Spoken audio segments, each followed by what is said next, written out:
Year's Eve.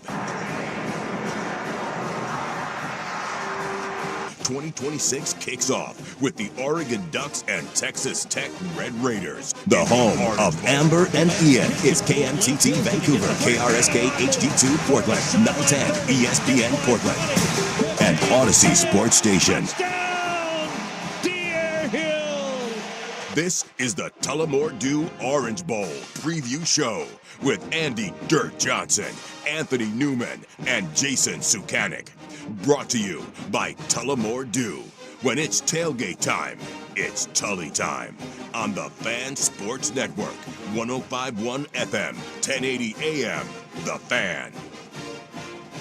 Hey, what's happening, everybody? Welcome in. Happy Oregon Duck Game Day Eve. Andy Dirt Johnson, Anthony Newman, Suk hanging out with you for the next 3 hours. Just three local high school football legends chopping it up, talking some football this afternoon. I love that. What's going on, boys? How was the holidays? Good. Should I good. bring in like my what is that, like a little all-state plaque or whatever? Yeah, we should have brought our all-state plaplacards in, man. Put those up. I didn't have all state. I had all league at least, though. You know, I got a cool prizes back in the day. Huh? You know, it was all league. Come on now. Right? Yeah, I think we got to turn Anthony up a little bit. Can we do that? We got to do live on-air producing. Yeah, what's going on? I know, it's not you. It's on Jeff Rust. You Rust. guys got me plugged in. Hey, there we go. There Hey. you go. I can hear you a Are little we bit good better. now? I think we're good. I think we're good. We're set up. Hey, so we're gonna have a lot of fun over the next 3 hours. They asked us, "Hey, do you want to come in and do something tomorrow morning?" It's like, no, the game starts at 9 a.m. That doesn't sound like too much fun on New Year's Day. Nobody's gonna be up at 5 o'clock in the morning tomorrow. What the hell's happening? So let's talk some football for the next 3 hours. Everybody have a good holiday though. You guys doing good? Doing great. Yeah? Gained some weight, Yeah. That's the main key of the holidays. Gained some weight. Gain a little bit of weight. Got some sweets in you. I believe that from the sweets. December 23rd to like January 3rd, nothing matters. Nothing counts. No. It does not matter whether it's Monday or Tuesday or Friday. Days don't count. No. Calories don't count. No. No one does anything productive. It's just this weird general malaise where everything kind of blends into one, and you're like, you want to start drinking in the morning. No one can judge you. Nobody's gonna say anything. You want to eat breakfast for dinner, dinner for breakfast. No one can judge you. You don't want to shower for 3-4 days. No one can judge you. Wow. It's the upside down. It all blends. Okay. We're doing a pregame show brought to you by Tullamore Dew, for God's sake. Where's the Tullamore Dew? Nobody brought any in. That's the only thing we're missing here today. Yeah, that's true. That would have sweetened the thing up a little bit over the next 3 hours. There we go. I was laughing. I was driving around the other day listening, and you had a great point about when that week after Christmas. Does anybody know what day it is? No. I have no. Like, I don't know what day it is right now. Christmas ends, and then I know it's the day after Christmas, and I'm like, is it a Tuesday? Is it a Wednesday? I don't know. You're right. I'm just lost. What is today? Is today Wednesday? It's just a Stranger Things. Every day. I think it's a Wednesday. You go into the. See, that's my point. Like, you're not kidding. You're not 100%. I don't know. Right I think now. it's a Wednesday, but Gun your head. You're taking a guess, but you're not going 10 toes so down. you're asking yourself, do Throw you a eat dart. breakfast or do I eat lunch or do I eat dinner? Yeah. What do you eat? It doesn't matter, Doesn't right? matter. No. I eat snacks. There's no rules. I can eat snacks at 8 o'clock in the morning. all day, all day, baby. And like my kids are home, so my daughter lives in Korea, so I don't get to see her very often. So she came home, and then my son came home from college. I'm not kidding. I think my kids are going to bed on average, because she's still on Korean time. Right. They're going to bed at like 3:30, like every night. And then you get drugged into deep water. And so then like you throw in some sleep deprivation in there. I don't even mean to. Like, I'll be going to bed. The other night, I was like, they started a fire in the fireplace. And it was like maybe midnight. And I was like, oh. Midnight fire, huh? Yeah, midnight fire. Because like they're just getting started. So I did the old, the missus, the BTJ was like, well, we're going to bed. And I was like, hold on, I'm going to go say goodnight to everybody. I looked down at my watch, 1:45. 1:45. And I was like, All right. And so then I stumbled up to bed at like, 2 o'clock. Sure, 2:30. Yeah. And my gal's still awake and is mad. I'm like, why do you come back down? She's like, you said you were coming up. I'm like, at what point did you realize I had crossed that threshold? And you asked where the Tullamore Dew was. Yeah. It was in my glass. It was right there. At about 2 in the morning, you look down and like I only judge time based on the bottle. That's You it. should go 4 fingers at a time. So Yeah. by the time I get to like 12 fingers, I'm like, ooh. Okay, I ooh. should probably go to bed now. That's when you pull an aha video to bed. You just kind of bumper bowl your way up See the you later. stairs. And Irish goodbye. Where did he go? I don't know. Yeah. I think he went upstairs. climb into That's bed. a It's like my different life. Different life, you're not doing any of that, No, I Anthony? ain't That wasn't your week last No, week? that wasn't my No? week No last Tullamore Dew for you the last week? No, I was just be getting me. up at 7, going going to the gym. I'm just kidding. Yeah, I'm just kidding. I'm just kidding. You're getting ready to right. run that West Limb program, man. When's off-season workouts start? Yeah, that's what I'm dealing with. Yeah. I think I figured it out. I'm running a business now as a head coach. Yeah. Like, wait, what am I doing? Yeah. I want to do X's and O's. You got a lot more I wanna do responsibilities defense. now. I want to talk about our 3-4. Yeah. That's I can't think about Oh, that. that's out the window No, now. I gotta talk to parents. I gotta talk to the to the booster board. Yeah. We're raising money. We got to go shake hands. Yeah. Are we buying helmets? What? How many helmets do we Now, need? the question I got is, are we going to be more of a Dan Lanning or a Chip Kelly? Because Chip Kelly was a guy who didn't care about any of that stuff. He just said, hey, I'm going to coach football. The rest will take care of itself. Lanning seems like he's gone a different route, and he's been much better at that. I am all about Dan Lanning. Yeah. Yeah, we're going to mimic what they're doing. There you go. So you're going to be a psycho. Yeah. Yeah. I need the pregame speech videos. I have my coaching staff to be the psychos. I get to be calm now. I used to be the psycho one. Keep everybody easy. Under John Eagle, but now I need to stay calm, cool, and collected. Yeah, because under Lanny, what do we got? Being sick is a choice. Sick being is a cold choice. is a choice. Yes. Being wet is a choice. Being Yes. sleep also, we found out this week that sleep is a choice as well. Yeah, you don't need to sleep. Who needs to Tosh sleep? the boys said there's no such thing as being tired. So I'm like, I like that everything's a choice. Yeah.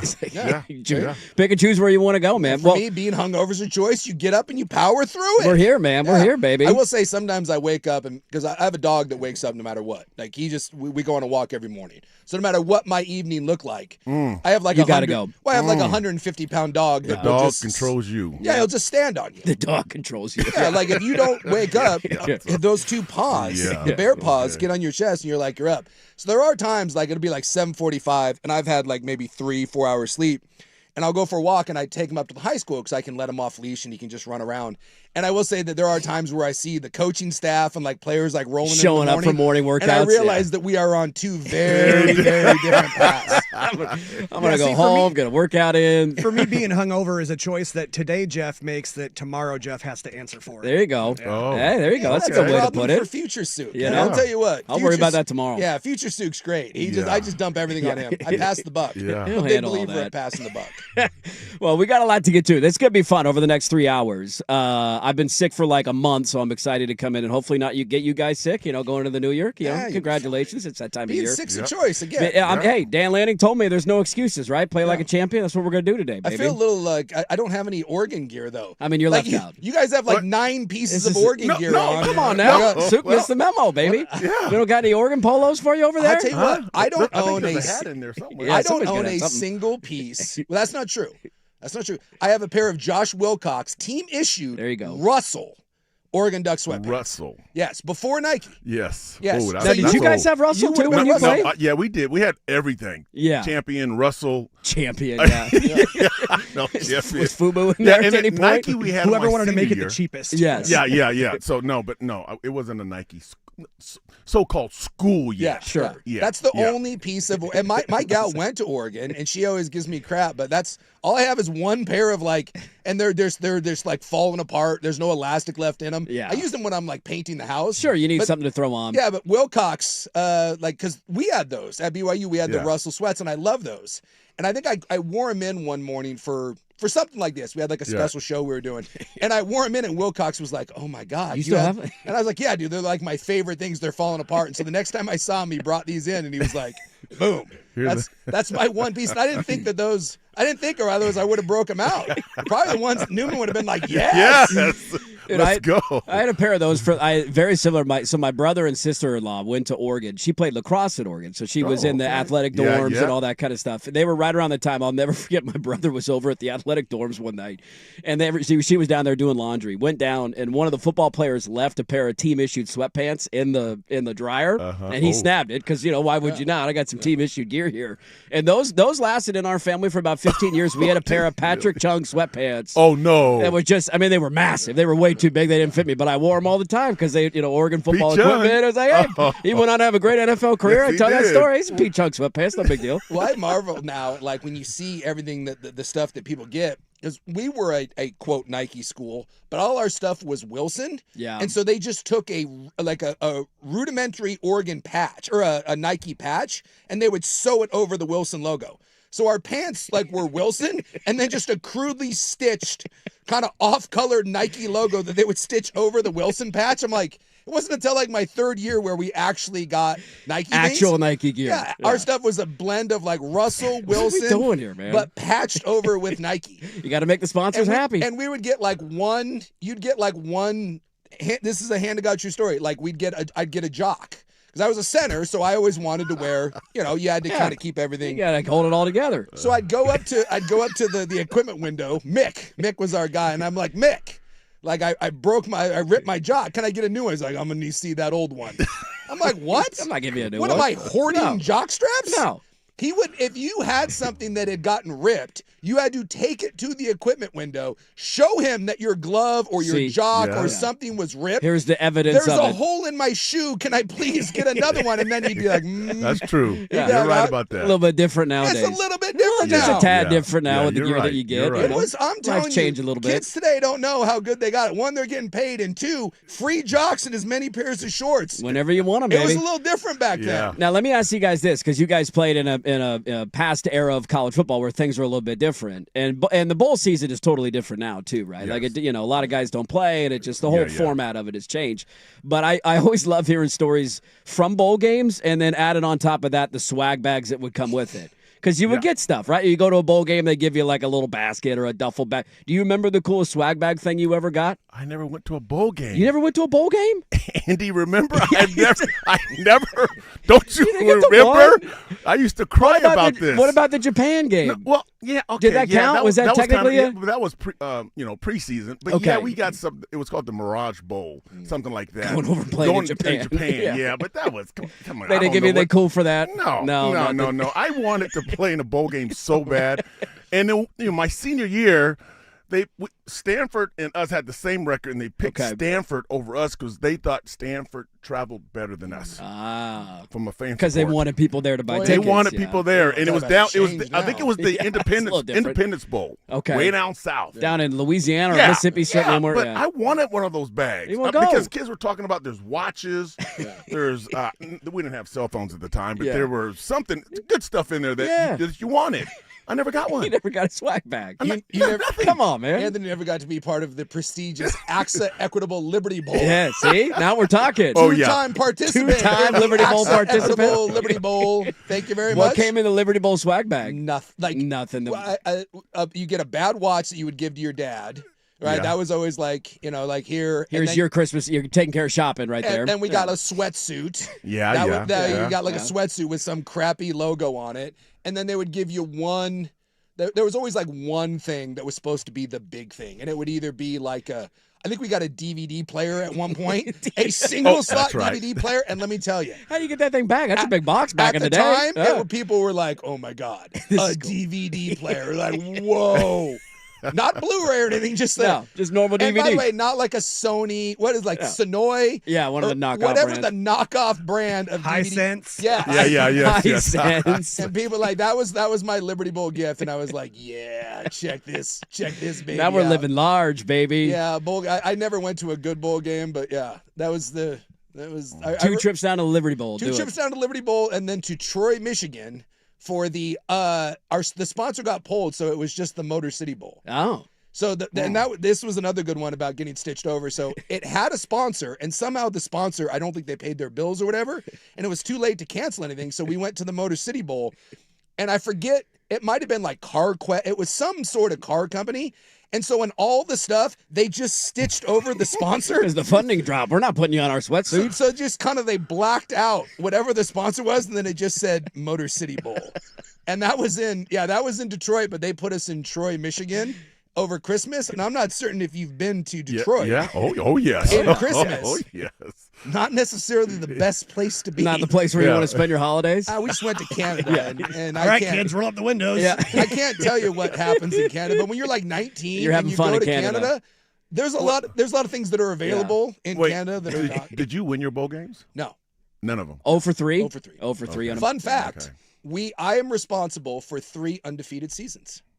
Every team that we beat or that we lost to was undefeated. We lost to Chad Pennington and the Thundering Herd. Yes. They went undefeated. Yeah. Sean King and the Tulane Green Wave, undefeated. Wow. And one of the Louisville quarterbacks that I don't remember off the top. It might have been Dave Ragone. One of the Louisville quarterbacks that went on. I think he's a coach somewhere. So yes, I have. I am the cornerstone, capstone. You're of welcome. 3 undefeated. Do they send you a thank you card every year? They should. Here's your undefeated season. The best thing is, years later, I was in with the Buccaneers with Sean King, who was really good. Sean played for a bunch of years in the NFL. Super good guy. Oh yeah. And when I found out, when I was like, oh yeah, I was on the team that played you, he started laughing. And we're BYU, so we had white corners. You don't want white corners. This isn't Iowa. It's not Iowa. No Cooper DeJeans on that team? No, we had white corners. And so, bunch of guys out there getting toast. So they had a trailing. Sean goes, they had an audible that when one of the backup white corners came in and played in the slot. They're throwing his way. Yeah. The audible they call it was vanilla. The audible was toast. Because it was toast and white bread. Because they were about to burn it. Yeah, they're going They'd be deep. like, toast, white bread. And that was whoever was in the slot just ran a go. We got the white corner. Safety's got to be going, oh, God, here it comes again. Go. Here comes a shot that's over the crazy. top. And Damn, I got to go I defend started crying all those years That's later. a good one. That's a good White one. bread, white bread. White bread! White bread! That's a good one. I Oh, like that. well, we I got a like couple that. of guys here that play for John Gruden, and we're going to talk a lot of football over the next 3 hours, man. It's going to be fun. Let's start diving into the matchup, shall we? We got Oregon, Texas Tech tomorrow, 9 a.m., right here on the Fan Sports Network. Can't wait, man. I want to start. We'll get into like the offensive and defensive side of things of kind of what we make of the matchup and what we make of Texas Tech. I want to take kind of let's start with like a 30,000-foot view of just kind of what this game means for Oregon, for Lanning, where he's at, year 4, looking for one of those big postseason wins because they're not going to get a lot of credit for the JMU game. So let's just start there. What would a win or a loss mean tomorrow for Oregon? We'll start diving into the Orange Bowl. That's coming up next on 105.1 FM The Fan.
Bowl preview show on the Fan Sports Network, 105.1 FM, 1080 AM.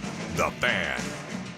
All right, welcome back in. Special 3-hour show to end the year. We're the only ones in the building. Great way to end the year. Talking some ball. Andy Dirt Johnson, Suk, Anthony Newman hanging out with you. We'll get to all the other bowl games. There's one on tonight, so that's kind of fun. We get a little New Year's Eve game. That's right. A little Miami, Ohio State that's tonight. Good one. Yes. Thoughts on that matchup? I did want to start with you guys on just kind of what this game, what it means. Like, what does a win tomorrow mean and what does a loss tomorrow mean? I'm kind of the opinion of, like, you go back to what we were talking about in August about this team, 5 returning starters, 1 on offense, an unproven starting quarterback, where are they going to go? And then you go through the roller coaster of early in the year, oh my God, this might be the best team in the country, to the Indiana game and the Wisconsin game.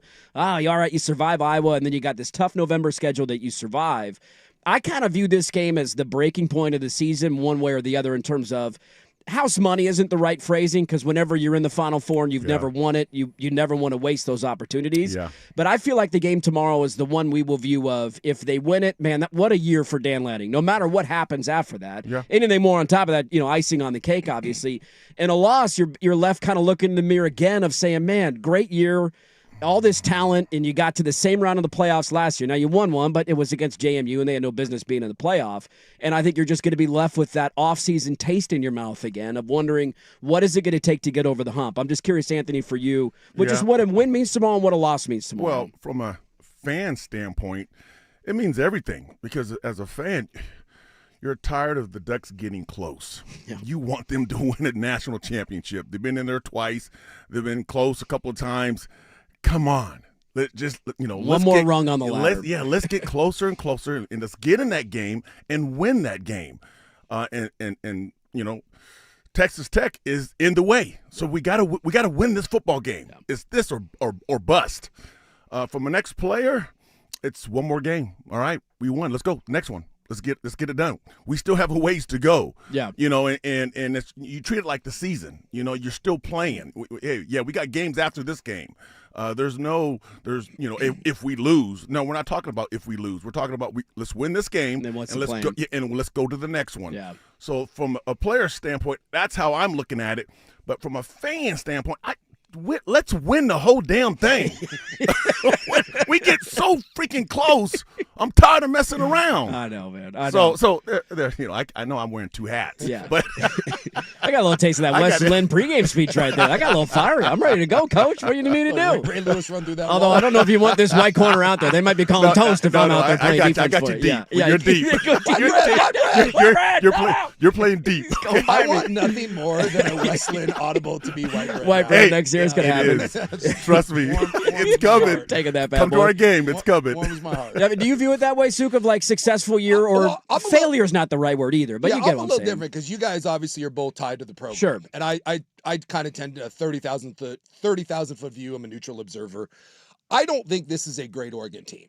I think this is a very good Oregon team. I think it's the most talented Oregon team, top to bottom, because they keep stacking recruiting classes. Yeah. I thought going into the year, this was a year off. Now, if Dante Moore leaves, things change, because now you have the most important position. But to me, when I look at your best players, they're all underclassmen. So I think over the next 2 or 3 years, this will be the best version of this. So I thought going into this year, I thought this was a playoff team, but I did not think it was a national title team. So to me, losing in this game, I think this is about where I thought they would be at the start of the season. What has changed for me is I don't think there's an elite team. And I think Texas Tech is a one-dimensional team, and we can get into it. I like Texas Tech. Yeah. But I'm a film study guy, and I think Texas Tech does one thing really, really well. And I think they do a lot of things very average. So to lose to what I think is a one-dimensional team would be disappointing. And I think there's an opportunity here, even though this isn't, I think, the final version of what Oregon will be. I think if you were to bring Dante Moore back and you get Amari Washington to stick around, Sadiq's going to leave. But you know what? I mean, Bear Alexander already said he's going to come back. Yeah. Honcho's coming back. Yep. We've already proven in the portal that you can go find some O-line talent. That's true. So I think if Dante Moore comes back, next year to me is a much better version of this team. Correct. But there is an opportunity here. And I think to me, losing against Texas Tech even though going into the season, that's what I kind of thought. I thought this was kind of the ceiling of where this team was. I think there's an opportunity here. So I would be disappointed if I'm an Oregon fan and you get nicked here. Especially, I think the two best teams in the country are on the other side of the bracket. This sets out really well for you. I think there's an Indiana team on the other side that they run a very complex defense, and I think they confused you. I think getting to see that a second time for Dante Moore, I think there's a much better version of Oregon that could play against that. And that's why I said there's a real opportunity here, but you got to get by Texas Tech. So is it the end of the world? No, because again, I think better days are coming, and I think it's an inevitability. All my Husky fans, all my Coug fans, they all get mad at me for saying that. But this doesn't feel like TCU or when Washington kind of had a run. This has been a slow build. This reminds me more of what Clemson did, right? This reminded me more of when Kirby Smart was at Georgia and you were knocking on the door. I think it's an inevitability if you keep recruiting and hitting the portal like this, especially in the NIL world. So disappointing, yes. Failure, no. Yeah. Because I don't. Too strong. I just don't think it's one of those.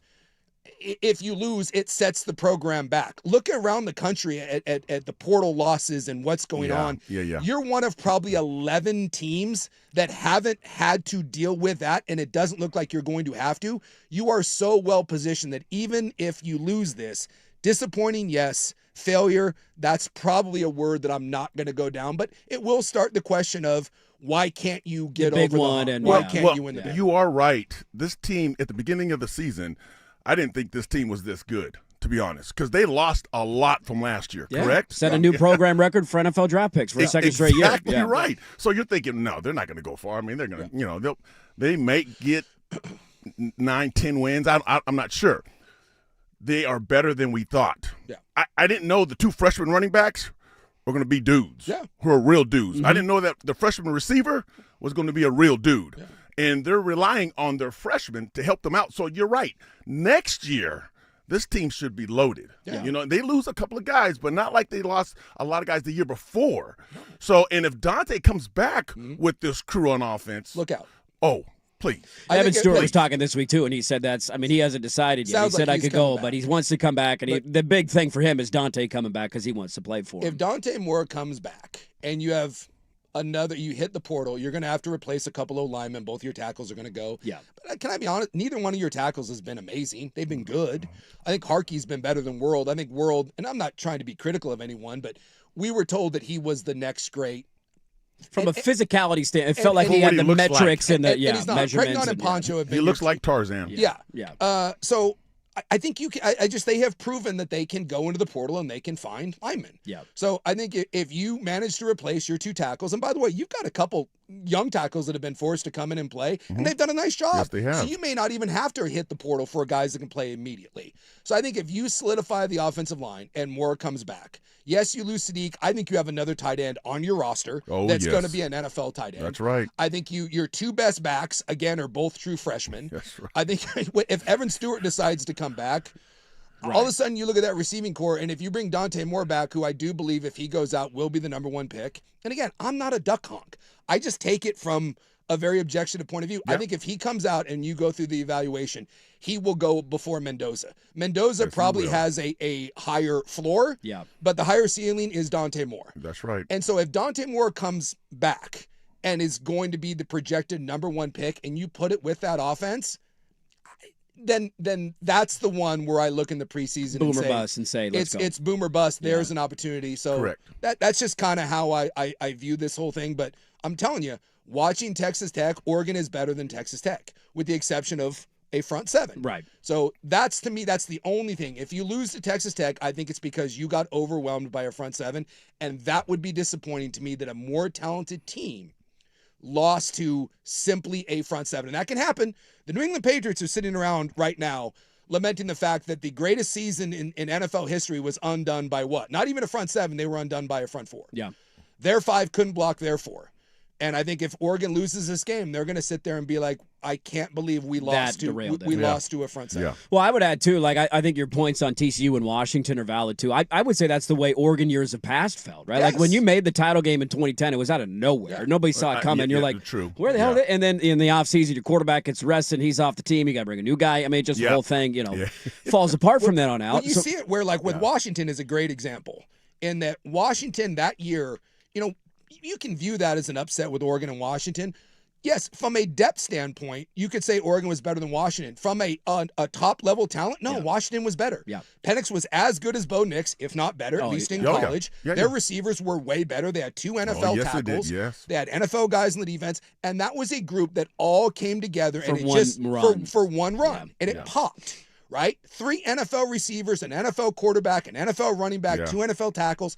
It all just came together. Washington hasn't seen that before for 15 years since the Tuiasosopo days, and they haven't seen it since, and maybe they will. But that was that. This isn't that. Yeah. Like I said, most of the players that I would say are going to be big-time NFL players, they're not even eligible for the draft. That's right. So this has a different feel to it for me. And I don't think it's really an argument that can be made against that. This isn't like a special group that is just all happened to be here at one point. In fact, I think this is just maybe a little bit of, this was supposed to be a bit of an oven cook. Right. And it got microwaved slow a little cooking bit. thing, and then it went a little bit faster than everybody thought. It blew up a little bit. Yeah, I mean, you're built to last. That's the exciting part about where the program is at. I'm already thinking, I always love seeing the tweets and memes and stuff before the year starts of like, I can't wait to let 18 to 22-year-olds dictate my mood, how I'm going to feel. I'm already thinking about myself tomorrow of like, man, if they win that game, the rest of my day is delightful. You're watching Alabama, Indiana of like, all right, who are we going to play? Your feet are up on the couch the rest of the day. And you lose, you got 2 more games. You're like, I don't even know if I want to watch these games, man. My season's over. This is stupid. I don't want to be a part of this anymore. So a lot on the line tomorrow, man. I can't wait. 9 a.m. is the start. Let's get into that front 7, that front 4 for Texas Tech, because that, when you look at them, that's the one thing that jumps off the page.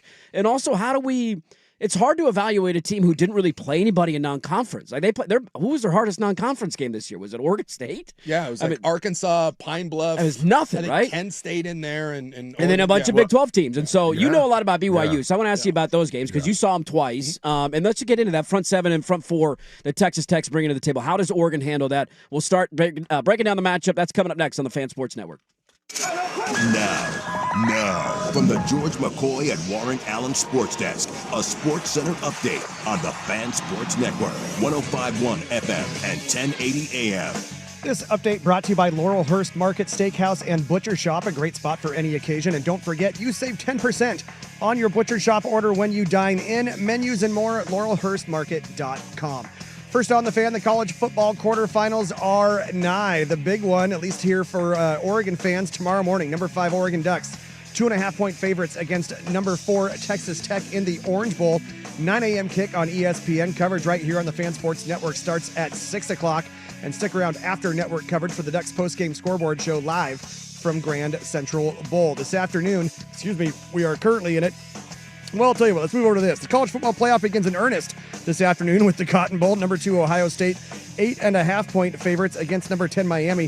That's a 4:30 kick on ESPN. Coverage here on the Fan Sports Network starts at 4 o'clock immediately following this Orange Bowl preview show. The Trailblazers start a 3-game trip this evening in Oklahoma City against the Thunder. 5 o'clock tip on KUNP. That is 2.2 on your antenna or Xfinity Channel 302. Chris Murray questionable. Jeremy Grant, Drew Holiday are out. The Blazers are 15.5-point dogs. And in the NFL, insider Jordan Schultz reporting former Cowboys cornerback Trevon Diggs signing with the Packers, reuniting him with former teammate Micah Parsons. More sports scores and stories in 30 minutes. I'm Jeff Rust from the George McCoy at Warren Allen Sports Desk. Hurt and missing work, insurance companies acting like jerks. Don't call your mom. Call George McCoy at warrenallen.com. The home of the firm of Harris and Meringue. Weekdays 10 to 1. The Fan Sports Network, 105.1 FM and 1080 AM. Hey, it's Suk.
Orange Bowl preview show on the Fan Sports Network.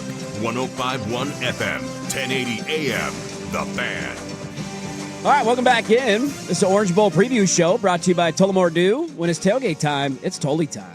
Look at that. The show is so special, we got our own sponsor for it, baby. The only thing we're missing is a little more Tullamore Dew in the studio. That's right. That's my fault for It'll not be bringing Tully that time when I get home. How about that? Sorry, boys. We'll get some Tully for New Year's Eve tonight. We got a lot to break down over the next couple hours. I want to start. I mean, when you look at Texas Tech, there's one thing that jumps off the page. We all know the reason they're here, the reason they're in the playoff, where they spent the majority of their NIL budget in the offseason. They went after big dudes up front, and they got the best linebacker in the entire sport. And that combines to make maybe the best front seven in all of college football. We'll have to wait and see, because I think that's the interesting part of the question that I have going in is I know they're talented. I know they're incredibly good, but they're also a stat profile that is built off of Big 12 opponents. And that's I wanted to start with you, Sue, because you saw your BYU Cougars play these guys twice. Yeah, I saw them in the regular season and then in the Big 12 title game. I watched them play Utah. I watched them play Arizona State. Yeah.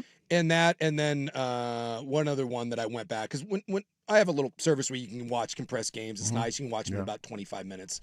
Get rid of all the stuff. And I ended up watching some of the Kansas State game, and what was the other one I ended up watching? Houston. Okay. So I've watched a lot of Texas Tech and feel Wegman lit him up a little bit in that game. It wasn't close, but I think he had 300 yards in the game. Well, so when you look at Texas Tech, outside of Sam Leavitt, when Sam Leavitt was the best quarterback that they played, right? Yeah, correct. And that was a backup quarterback game for Texas Tech. Yeah, it was a backup quarterback. And we can get into that too. They've had quarterback issues all year. In fact, they've actually played 4 quarterbacks, and this is the first time that Morton has been healthy all year. So he says 100%, so maybe you'll see some more rollout stuff. They have really played a kind of a stationary pocket game. So it might be a wrinkle on offense that we haven't seen from Texas Tech, but they also don't have a backup, so maybe they don't want to run him around, because if he gets hurt, right, they don't have anyone else. Yeah.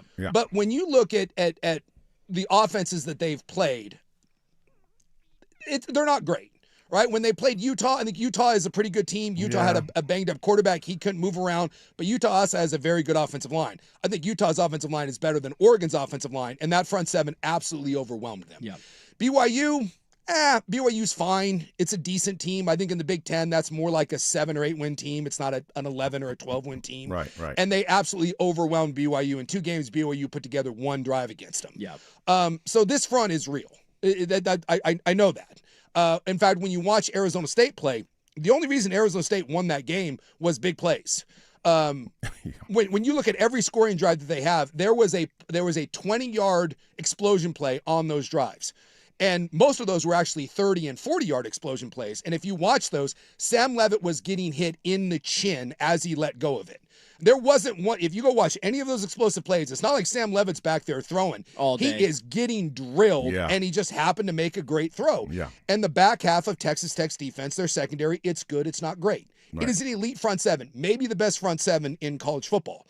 It is not an elite secondary.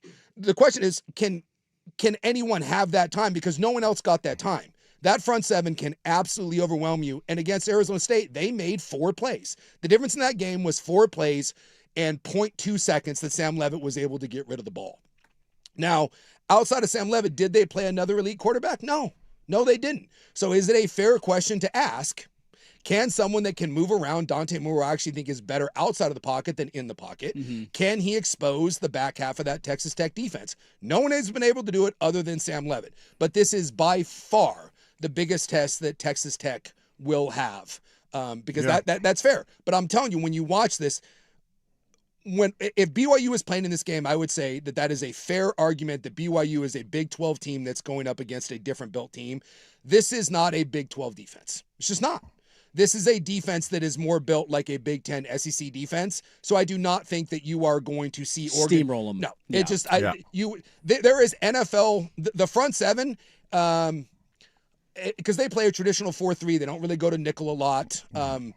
5 of these guys will be first or second day guys into the NFL, including, I think this is the best pair of edges together. No offense to Miami, who has really good ones. This is the best set of edges in college football. So this is a real test. This is a real test for both sides. Well, I think the interesting part, too, that you pointed out is you got to find a way, I think, to have the balance offensively, right? Because that's the thing that I think a lot of those offenses in the Big 12 struggled to find. And even in the Big 12 title game, Bear Bachmeier, I mean, what was it, first or second drive, he couldn't move at all. No, he got hurt. He got hurt and he was hobbling It around. wouldn't have mattered. Right. Trust me. Sure, it wouldn't. Sure, but I'm just, I think BYU was not beating Texas Tech. Right. Not having the ability, I think, to come into the game and know that, all right, they're going to, like Utah, they're going to run the football down your throat. And that's their MO. We're going to put 8, 9, we can load up the box a little bit more if you need to. And having the ability to beat them over the top. But when you look at Texas Tech, Anthony, what stands out to you about the challenge that will face Oregon's offense tomorrow? Well, I'll give them all the credit in the world because they are good. I mean, they remind me of my defense, or I should say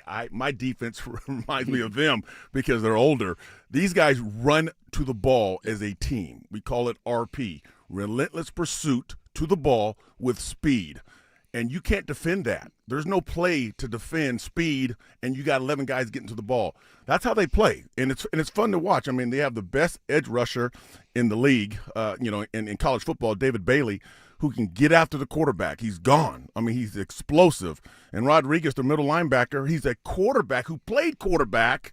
Okay, he played quarterback, and now he's playing middle linebacker. And when you have a guy like that who understands what the offense is doing and get his defense set, he's killing it. I mean, that's why that team leads the nation in turnovers, the interceptions. They know where the ball is going. He's about 10 of those, I feel like. Exactly. So, but here's my thing.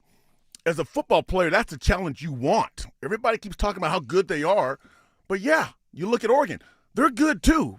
They have an offense that can do some things. If we go back and look at the schedule with Texas Tech, you take the offensive guys for Oregon against all the other teams they went against, and there's no question that Oregon's talent is much better than anybody they played. Right. Not even close. Not even close. So this is going to be a challenge for them. So here's my thing when you go against a front seven. Okay, you got dudes up front that can control the line of scrimmage. You got linebackers that can run. My thing is this, what Ohio State did against Oregon last year. Oregon had a great front seven. Okay, they had some dudes to get after the ball. Ohio State came out, we're going to sling it. They threw the ball so quick down the field, long passes, short passes, the ball was out within 2 seconds. Next thing you know, all of a sudden, Oregon is down 14 points like that. They hit us quick. That's what Oregon has to do with Texas Tech.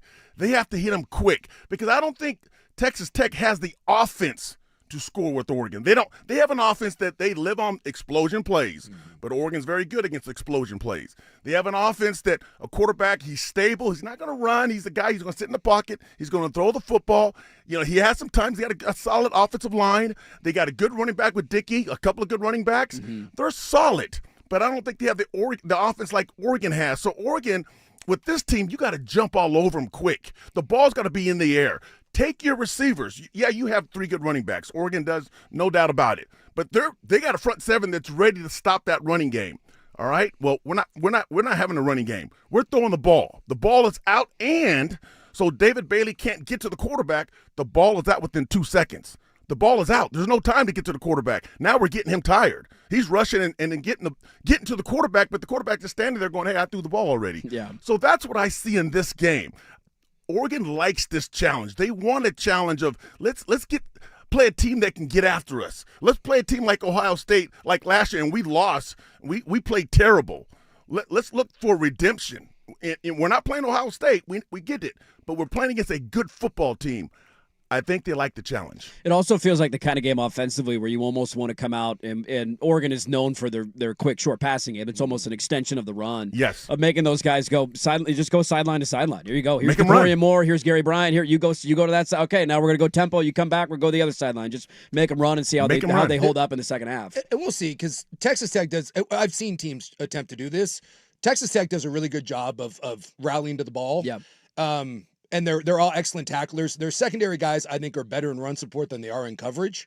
So, yes, side to side, but I truly feel that Oregon is not going to be able to nickel and dime this Texas Tech defense. I don't.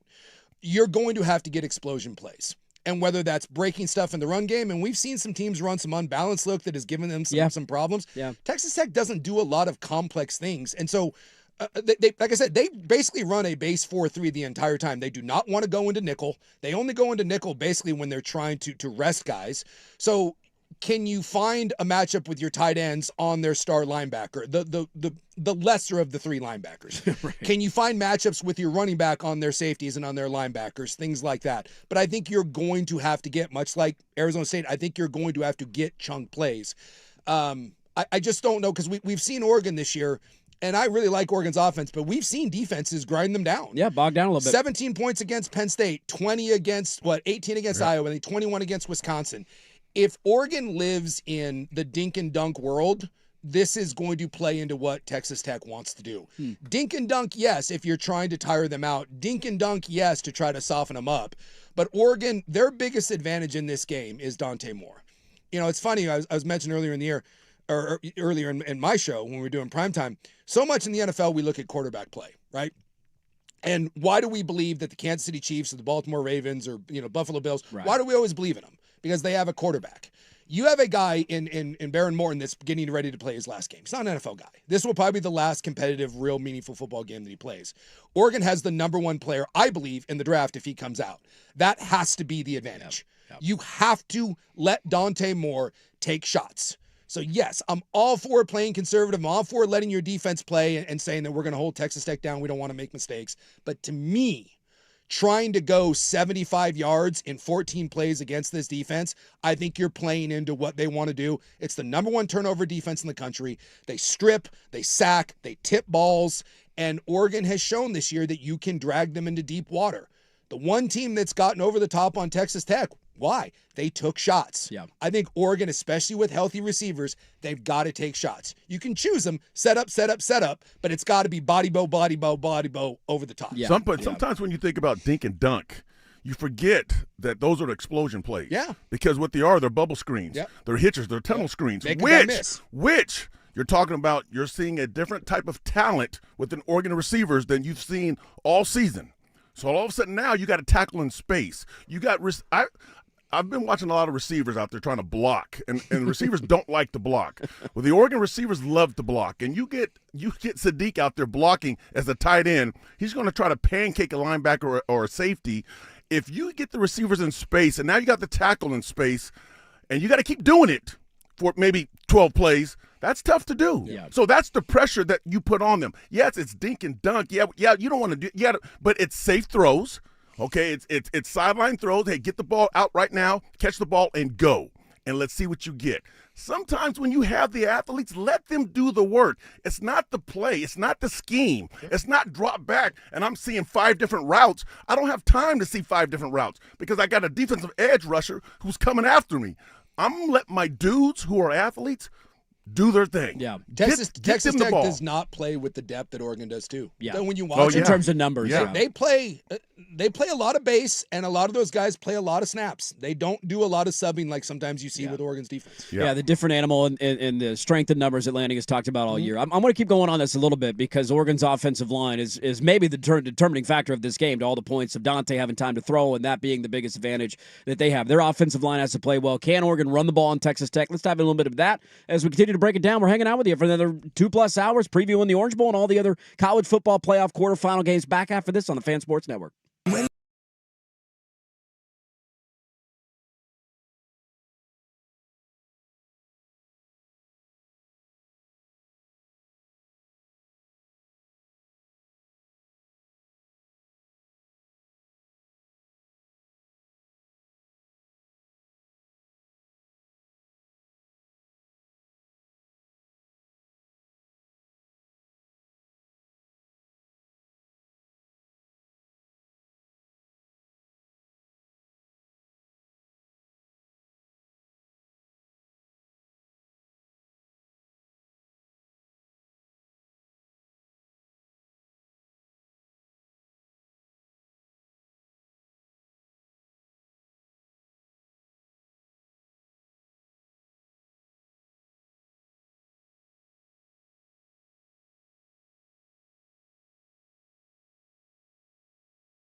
This is the Tullamore Dew Orange Bowl preview show on the Fan Sports Network. 105.1 FM, 1080 AM, The Fan. Hey, welcome back in. Orange Bowl preview show brought to you by Tullamore Dew, original Irish whiskey. We still got another 2 hours to go on this bad boy. Andy Dirt Johnson, Souk, and Anthony Newman hanging out with you. A fun concoction of football personality. It's our first time. This is it, I don't know dude. if I've ever really done anything with either one of you guys. I used to produce back in the day, but not host with you. I don't think I've ever hosted with you. This is my first time dipping my toes in, so I'll just start my apologies right You're now. going to make your drive down to Eugene next year? You going to be part of the pregame show? Let's You're go, rolling? Souk. Come Let's on. go. Get your ass down there. I'll just apologize. If I offend anyone or say anything inappropriately, I'll just say I'm Get it out sorry. there now, huh? I want to get to Oregon's secondary at the top of the hour. So a couple minutes, and I want to get your thoughts on that, Anthony, because this is an offense at Texas Tech that's going to take a lot of shots. And so we'll get to that and what Oregon needs to do, because there was one game in particular we saw Oregon really struggle in that category this year. Not often. They don't give up a lot of explosive plays, but kind of what they learned. Last thing on Oregon's offense, and I'm curious, and I want to ask the offensive lineman here to get your thoughts on it.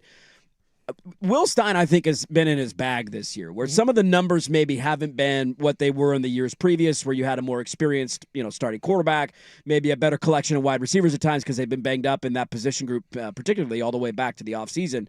But you go back and look at the way Oregon was able to run the ball, especially in places like Iowa, who was good in the front seven, and your down guys, and the creativity, and running duo, and just all the different looks that they have given you, and the versatile backs that they now have. Davidson could be a leading blocker, and Dier Hill's an explosive guy, and Whittington can be physical. Of just Oregon's ability to run the football on this front seven, I think the over-under rushing prop for Oregon is 143, 144, somewhere in that range. A lot of people like the over in that category. You're looking at the best run defense in the country, and I'm just curious your thoughts on Oregon's offense and their ability to run, because we talk a lot about this pass rush. That's one of the main reasons it's so successful, is nobody can run the ball on them. And you're living in 3rd and 9, and if you don't have to live in 3rd and 9, maybe that nullifies the biggest strength for Texas Tech. Absolutely, and then teams fall behind. Yes. And when you fall behind and you have to throw, you got to stay out of 3rd and long. You just have to. Yeah. And I'm not certain how Oregon wants to attack this. Oregon has not been shy about running the ball against anybody. Now, has it always been the most successful? No. It hasn't. Washington was able to muck them up a little bit. Indiana was able to muck them up. Northwestern was able to muck it up a little bit. It's a really good run game, but it's not. I don't think it looks at anybody and you're like, oh my God, they're just overwhelming. Right. But it's a nasty group, and they'll be committed to run. I don't know. I'm not in those coaches meeting, but Anthony, kind of brought this up. I wonder how much of the quick passing game will be part of their run game. Yes, indeed. So yes. It's two. Here's DeCorian Moore for 6 yards on a bubble screen. Are they going to come out and run the ball? Absolutely. Oh yeah. But if it's not working and you feel like you don't have the giant advantage, and I don't know. Again, no one has really been able to test Texas Tech. I think the idea that Oregon's going to somehow be a revelation, Utah's offensive line is better than Oregon's, and Utah didn't run the ball against them. Now, again, Utah couldn't throw the ball either. They had a beat-up quarterback.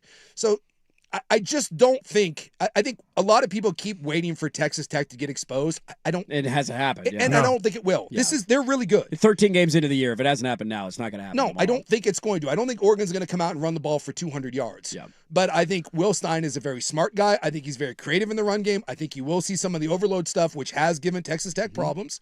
I think that Texas Tech plays base. I think that's something that Oregon can expose with scheme. Yep. I think Oregon has two very willing tight end blockers. I think they have very willing wide receiver blockers. So I think you are going to see, with the extra time off, I think you are going to see some very creative run schemes involving scheme advantage, getting to the outside. I don't think you want to try to necessarily run between the tackles, and I think that quick pass game is going to be an extension of their run game. Yeah. And it wouldn't surprise me if Oregon came out and, again, body, Shot. make them tackle in space, see if you can get them a little tired down, and then, like I said, maybe take some shots over the top. These guys are special, man. Davison and Hill, and I mean, that's just two true freshmen playing in the biggest game of their career. I'll be curious to see how they handle that. And they're going to be challenged by, again, a front seven.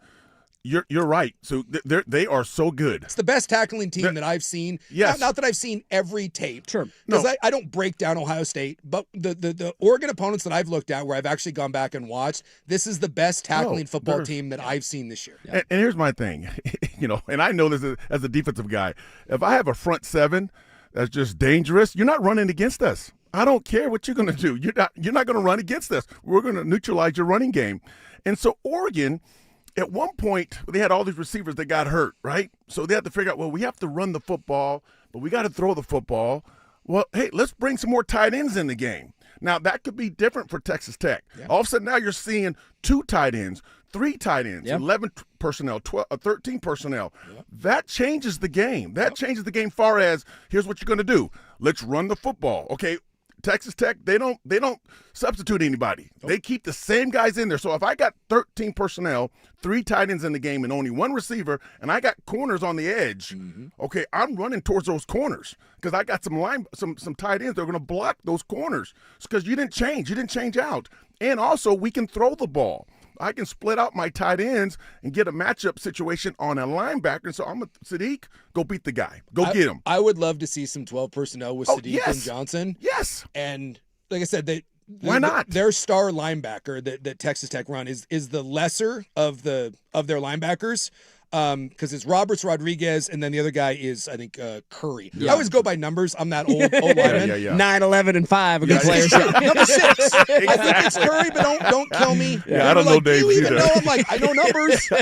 So 6. Watch out for 52. Yeah. Right? They're star backer, right? Yeah. I want to see Sadiq and Johnson are both big, heavy blockers, but they're also both weapons. I want to see, was it Wisniewski, their safety, again, number 5. And I want to see 5 and 6. Yeah. I want to see 5 and 6, their star linebacker and their safety. I want to see them deal with Oregon's 2 tight ends. Yes. Because you are going to have to be rugged to set the edge in the physical in the run game. And I want to see Oregon take some seam shots down the middle. I'm not certain if I want to say an advantage, I'm not certain that their star backer and their safeties are capable of hanging with Oregon's tight ends. I think that could be a massive advantage for Oregon. And I don't know if Texas Tech has seen 2 tight ends. Well, I know they haven't. Yeah. 2 tight ends like what Oregon does. Right. These are 2 NFL tight ends. Yes. I love the ability, too. Like, the versatility of what Oregon has offensively this year feels different than they've had in years past. It's what the Niners do. When they bring in George Kittle and Juszczyk, right? And they're dominant blockers, so you got to be ready for it. And we're going to run 12 personnel, but that 12 personnel can shift, and we can split out Kittle. We can split out Juszczyk. We're empty, and it gives people fits. Yes, and it does. No offense to JMU, I think Oregon has spent some time looking at Texas Tech. No, and they would never do I that. think Will Stein is going to have some formations cooked up. That's and I'm telling you, That's right. A couple of the things that have given Texas Tech problems this year has been unbalanced looks. And I'm not talking like offensive lineman over, unbalanced, where we'll run 5 guys to one side and we've got 1 tight end on the back or no tight ends, and they'll flood a zone, and it has given Texas Tech some problems. Yeah. I think Will Stein is going to go deep into his bag early in this game, and you're going to see some stuff that you're like, oh. How about that? And make Texas Tech adjust to it on the fly. Yep. Let's get to the other side of the ball, because this is a Texas Tech offense that lives basically off of one thing. Well, 2 things. Their defense forcing turnovers and taking shots down the field. How does Oregon defend those? I'm going to start diving into that. We'll get Anthony's thoughts on this game for Oregon's young secondary and how they handle those. 2 more hours to go. We're having fun. Little Orange Bowl preview, college football playoff quarterfinal preview, live on the Fan Sports Network.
Now, from the George McCoy at Warren Allen Sports Desk, a Sports Center update on the Fan Sports Network, 105.1 FM and 1080 AM.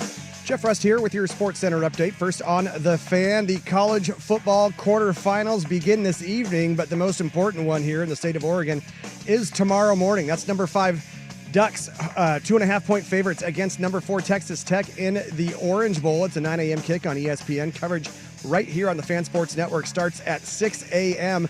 Stick around after network coverage for the Ducks postgame scoreboard show live from Grand Central Bowl. The college football playoff does begin in earnest this afternoon with the Cotton Bowl. Number 2 Ohio State, 7.5-point favorites against number 10 Miami. That's a 4:30 kick on ESPN. Coverage here on the Fan Sports Network starts at 4 o'clock immediately following this Orange Bowl preview show. In the association, the Trailblazers start a 3-game trip this evening in Oklahoma City against the Thunder. 5 o'clock tip on KUNP. That is 2.2 on your antenna or Xfinity Channel 302. Chris Murray is questionable. Jeremy Grant, Drew Holiday are out. The Blazers are 15.5-point dogs. And multiple reports say former Cowboys cornerback Trevon Diggs claimed off waivers by the Packers. That reunites him with former teammate Micah Parsons. More sports scores and stories in 30 minutes. I'm Jeff Rust from the George McCoy at Warren Allen Sports Desk. Hurt and missing work, insurance companies acting like jerks. Don't call your mom. Call George McCoy at warrenallen.com. The Fan is live on YouTube and Twitch. And now Window Nation brings you on-demand videos. Watch Window Nation's Window into the Fan.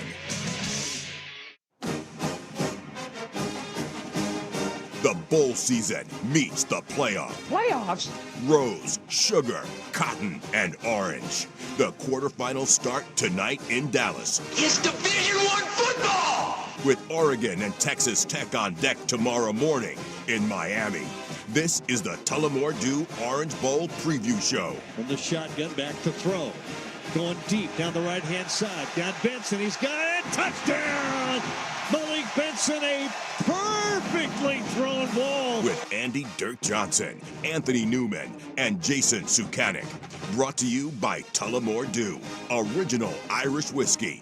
On the Fan Sports Network, 105.1 FM, 1080 AM, The Fan. Hey, welcome back in. What's happening, everybody? Andy Dirt Johnson, Jason Sukanik, Anthony Newman hanging out with you, talking some ball for the next 2 hours. Miami and Ohio State tonight. We'll get to that game at some point. I'm curious to see how that one plays out. We'll get to the other CFP semifinal games, including Lane Kiffin being that weird ex who, won't go away. Did you see the story that he's trying to get in the broadcast booth tomorrow night? There is 6. For the Ole Miss Georgia game, and they're like, what? Yeah. What are you doing? And there's 6 LSU coaches Yes. that are coaching Ole Miss. And they're tampering, and it's just, he's going to show up to the game with the governor of Louisiana to watch Georgia? He's different. He's different. Yeah. You got Lane Kiffin sending that 2 a.m. text going, you up? You up? Hey, what are you doing tonight, huh? You want to come party with me? I did not think I could root against LSU more with Brian Kelly? Because I can't stand Brian when Kelly. he murdered a kid? And then, Yeah. he is just everything I dislike. And I'm telling you, somehow LSU became more found a way. They found a way. They It's found a way to be unbelievable. more unlikable. I hope that thing craters. Usually you don't have the multiple flips of a storyline where Lane Kiffin was so unlikable in the early parts of his career. And then he got to the point where you're like, Lane's kind of he's funny, all right. man. Yeah, He's he's fine. all right. And now he's doing all this again. And you're like, dude, you had your redemption arc. You were back. You went it's A-Rod. gone. You went, who are the other guys? Pulled that Reese Bobby. Things were going a little too well, nice, so he had yeah. to get thrown out of an Applebee's. I'm not hanging out for the rest of this dinner at Applebee's. I want. So when you look at Texas Tech's offense, let's break down that side of it.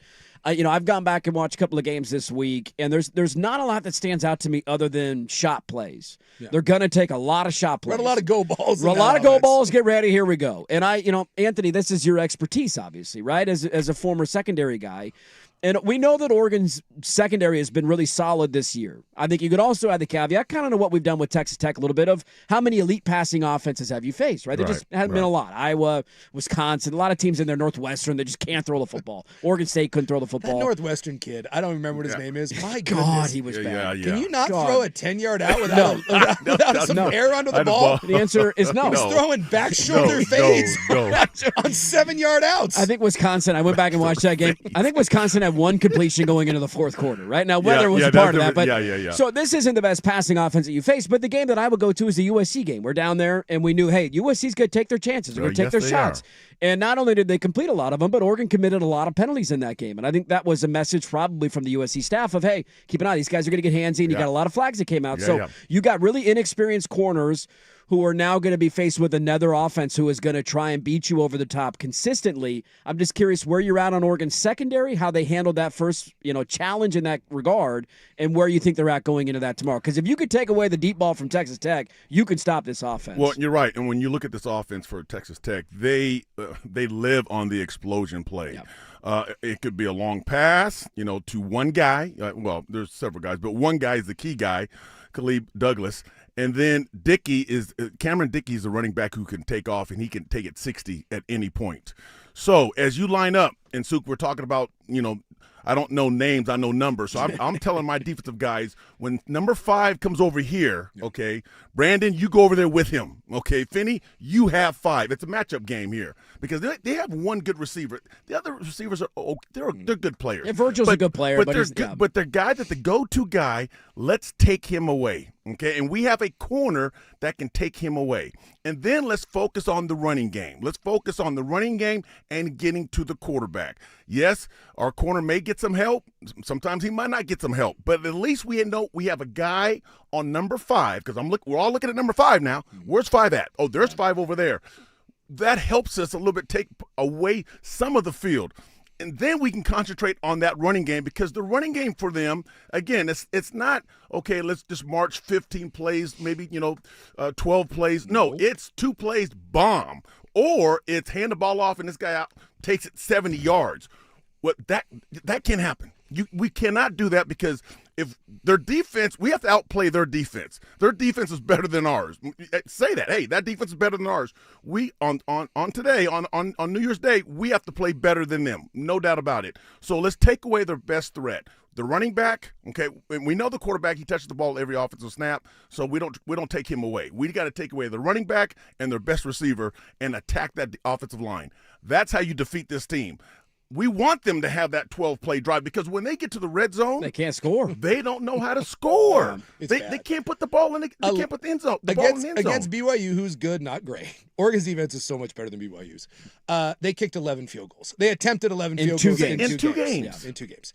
I would also like to point out that was the whole theme going into the Big 12 title game, was we were to leave our kicker on the sideline. They came out in the first half. He missed one, made 2. Their offensive line commits ridiculous amounts of false start penalties. Yes. One of the worst in the country. A lot of holding calls, negative plays that shoot themselves in the foot. It's not an offense that is equipped to go down the field. And I don't know. Again, this is me speculating.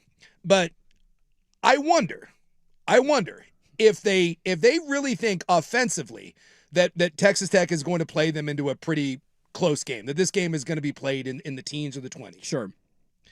What they did against Washington, what scared them about Washington? Damon Williams and Boston and all that. They came out and Oregon played a light box the entire game and said, if you would like to run the ball on us on first down, be my guest. Yes. But you are going to have to go 15 plays against us, and we are convinced that your quarterback will turn the ball over. At one point. You will make a dumb penalty. Yes. We will get a negative play. That's right. And you can't march the field down us. And so people looked at Washington and said, well, they ran the ball for 5 yards of carry against us. And Oregon looked up and go, cool, you scored 14 points. Yeah. I wonder. That's a good point. I wonder if Oregon just doesn't play, because they play, Thieneman as a linebacker, right? Yeah. I wonder if they don't just shade 2 guys to number 5 and say, you're not going to throw go balls against us. We're not going to blitz you. You're not going to throw your dumb screens against us. Yeah, right. Cool. You want to throw screens against our zone? Be my guest. Welcome to 4 yards. And you are going to self-sabotage. You're going to kick field goals, and we're going to play you into this box. And also, their quarterback will turn the ball over. Yes, he will. Yes, he will. He just will. And it's not the most accurate guy in the world. And I don't know if that's the way they're going to do it, but I can see a world.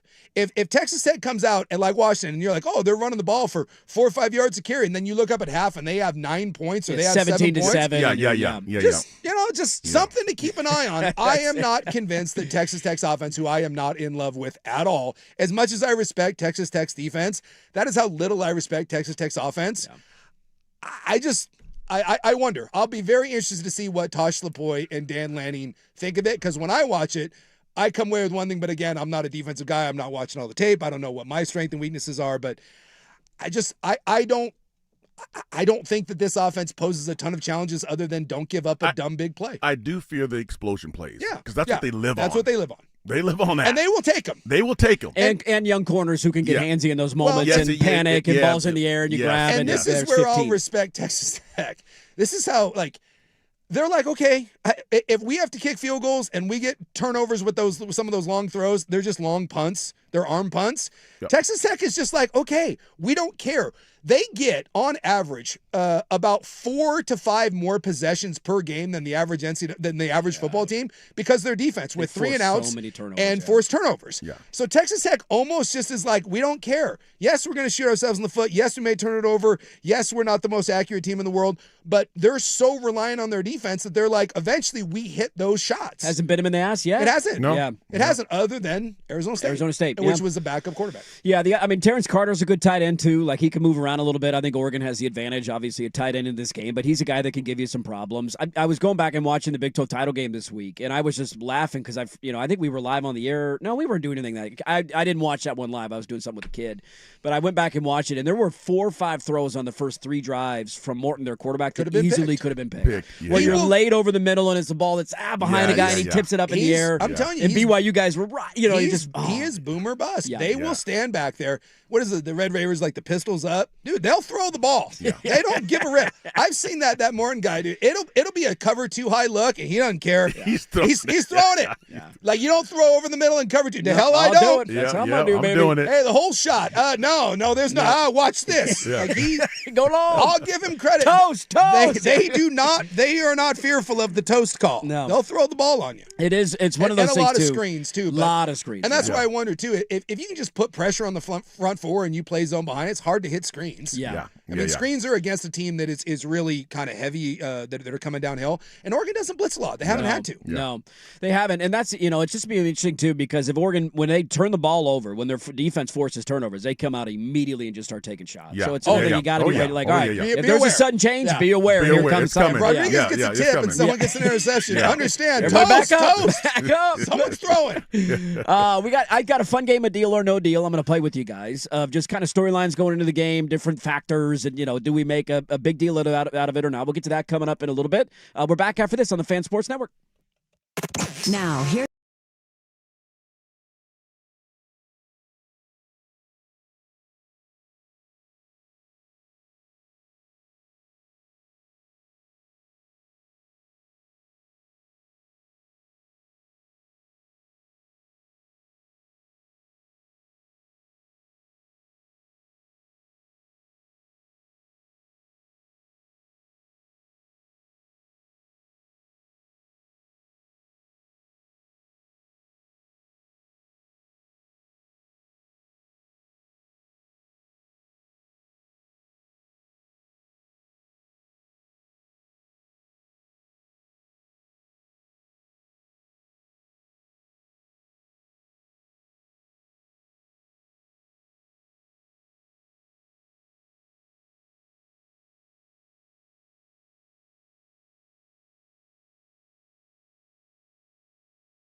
This is the Tullamore Dew Orange Bowl preview show on the Fan Sports Network. 105.1 FM, 1080 AM, The Fan. All right, welcome back in. Orange Bowl preview show brought to you by Tullamore Dew, original Irish whiskey. Hanging out with you. You guys got anything fun planned for New Year's Eve? You do anything big tonight? No.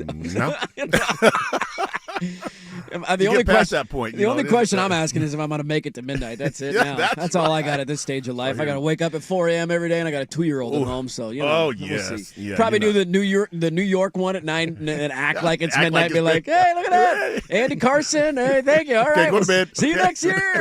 9:15. I always felt like that was the bastardized holiday for people on the West Coast, though, because then when midnight comes around, I feel like they just air the same thing. We don't have any like New Year's celebrations. Same thing. So there's midnight, and you're like, hey. That's Times Square. That happened 3 hours ago, man. I don't get my own ball drop. You don't do something new for me. I've already watched this crap. And at least when the kids were young enough, you could fool them. Yes. By thinking that 9 o'clock one was the midnight. Like, look, right. you guys, you made it. I don't understand time differences. I think Sukes is going to be a little bit different than ours. You could have some fun tonight. I like to go out a little bit. You know, I'm a bit of a barman. Okay, there you go. Nothing wrong with that. Nothing wrong with that. Yeah, Go out I'll there. be back at that stage in life in 15 to 20 years. It'll take me some time. Yeah, I'm on the cycles. Yeah, I've cycled through it. So Most of the kids out of the house. Yeah. You got time on your hands again, baby. Yeah, so I like to have a good time. The pages of my story are unwritten. Yes. My best nights are usually the ones where I just kind of let the night determine what happens. See where things go, man. There's probably, maybe a couple places in my future. We'll see what happens. It'll be a fun night, man. I'm starting potty training for a 2-year-old tomorrow. There you so, go. Life's going great. Everything's I have a wonderful. buddy of mine who's in his 50s, and he just got remarried to a gal with a 4-year-old. Oh. And I'm like, oh my Back God. into Yeah, like you welcome open up, back into that life. like you thought you were done. Yeah, you open up his car and there's like a car seat in the back. Like, what is happening? Went to a Crumbs everywhere. I went to a birthday party the other day at Big Al's for his daughter, and I was like, what is this? Why this? I thought I was done with this 15 years ago, man. What are we doing? What the hell? Yeah, It's a bad dream. Yeah. I can't bring myself to do it. Oh, it's going to be fun. New Year's Eve, we got one game on tonight, and we'll get to that at some point here in the final hour of the show. I'm trying to get Jorgie on, but Jorgie's out going for runs in Miami. He won't text me back, so time will tell on that one. You guys want to play a fun game of Deal or No Deal? Can I throw some Deal or No Deals at you? Let's do it. Let's go. Okay, Deal or No Deal for you guys. We talked at length about this last year, not as much this year because Oregon's on the other side of it now. The layoff for Texas Tech. Their last game was the Big 12 title game, which was, first weekend in November or December, right? Week after Thanksgiving? Yeah, it was the the week before the Army-Navy game. Week before December 5th, 6th, somewhere in there. So about a month off, just shy of a December month 6th off. was the last time Texas Tech played. So that's the last game that they played. Deal or no deal, the layoff for Texas Tech? I think it's a deal. I said it last year with Oregon. I don't think it's as big as anyone makes it out to be. Look, Oregon didn't lose to Ohio State last year because they had a month off. No. They lost to Ohio State because Ohio State was a buzzsaw and it caught you sleeping, and it happens. So yeah, I think it can be a factor. How challenging is that from the coach-player standpoint of like you play every week, and then you go from play. Lanning, by the way, he's been harping on this the entire time. He's like, why are we not playing these games every week? Why are they not on home campuses? Just go play like every other playoffs. It's the challenge of the coaches trying to figure out what you're going to do for 4 weeks. Yeah. Like, do you give them a lot of time off, no time off? How physical are you during practice? Or do you have a scrimmage? Or wait, do we get somebody hurt? Yeah. That's the hard part. And then I think it's a deal because it's a fact. It's not, you're right. So, yeah, Ohio State last year, no one was beating them. I get it. But if you have two teams that are pretty even and you haven't played in a while. And they played 2 weeks ago. You're going to be rusty. Yeah. Just like when you have a bye. Yeah. When you have a bye, you're getting everybody healthy. Everybody's all healthy. Let's go. But all of a sudden you get out there and you got rust, and now you're down 14 points. We're like, let's shake this off. We're a little bit too late against another good football team. Right. All of a sudden you're down. You got to dig out of the hole. I always didn't like the first game of the year or, a bowl game or whatever. I always joke that nothing ever fit right. Yeah. Right? My knee braces as a lineman, right? Like they didn't feel right. The game pants fit different than your practice pants. Just your game jersey, you're like, it takes a little bit to kind of get into it. And I actually saw that Lanning was like, they had they had a practice in Eugene. They did a mock game. They did a mock game where the motorcycle came out. Motorcycle They came did out. the whole thing. And I think it's funny because I was talking to Lanny once on air about that, and I was joking. I said, as a player, I hated it. And I said, it wasn't like I didn't know what I was doing or that the rest. I said, just everything felt weird for about half a quarter. And then when I saw him doing that, I was like, well, there you go. I'm not the only one that feels like that, obviously. And so, the fact that you're mitigating that, and we'll see how Texas Tech handles it. Yeah. They've never been here. No. And that's the other one. Like most of these guys last year played in one of these games. Texas Tech, this is kind of new charted territory. Yeah. So isn't it an advantage? Sure. Do I think it's the deciding advantage? I'll never say that something like that is the deciding advantage. But as Anthony said, when a coin flip or it's going to come down to a very close game, and I think this is going to be a close game. Yeah. Maybe a slow start dooms you because you're rusty. I'd rather have that, but I would also, there's a difference between, because Lanning said he was glad they had the week to play. Yeah, it's because you were playing James Madison. If that was Notre Dame, you feel a little bit different. So if you ask me, I get a bye and then play Texas Tech, or I have to play Notre Dame and play could Texas lose Tech. and then play Texas Tech. It's a I'll little take different the world. bye. Yeah. James Madison. Yeah. And then, I'll take James Madison. Those are two very, they had a bye. Those are two they had a bye. very, very different Yeah. scenarios, though. So be careful with the bye is the end all to be all. It's all fun and games saying, we'd like to play an extra game until Notre Dame or, I don't know, whoever, who else would have been in there that was Vanderbilt or something comes in. And all of a sudden you're like, oh my God, now we got to play this game and we got to go play another game next week. Yeah. It'll be curious because last year in that quarterfinal round, and now it's obviously different because the 4 byes went to conference champions last year and they changed that. Yeah. You had all 4 teams who had byes lose. Now, 2 of those were ASU and then Boise State. Which should have Which been in we're there. going to lose either way. But Georgia go down to Notre Dame. I think that game is in New Orleans, and then Oregon obviously got waxed by Ohio State.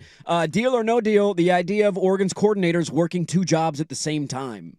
I don't love it, but this is the reality of what you're dealing with. I think it's mitigated by the fact that Lanning did it at Georgia. I think you have a bunch of psychos there at Oregon that are going to be boiled, that are going to be dialed in. But push comes to shove. No, ideally, do I want 2 guys there? Well, it's 2 guys, and I think it's 7 staff members. Oh, it's they're losing a ton. Do of guys. I love that? No. Again, will I use that as an excuse if they lose? No. Yeah. But there's not a person on earth that thinks that that's ideal to have 9 guys that as soon as this season is over are leaving to go take a different job. No, it's not ideal, but that's just the reality of the stupid calendar that we deal with now in college. But I will take those guys and respect those guys staying until the end. For sure. Yes. Yeah. See, that's the problem that I have when guys leave. Yeah. All of a sudden now your whole coaching staff takes off, but yet your team is still going somewhere.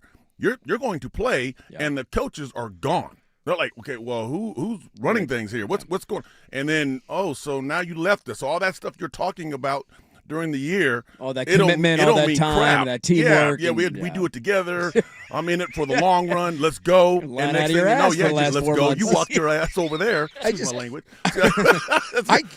But it just for these guys to stay.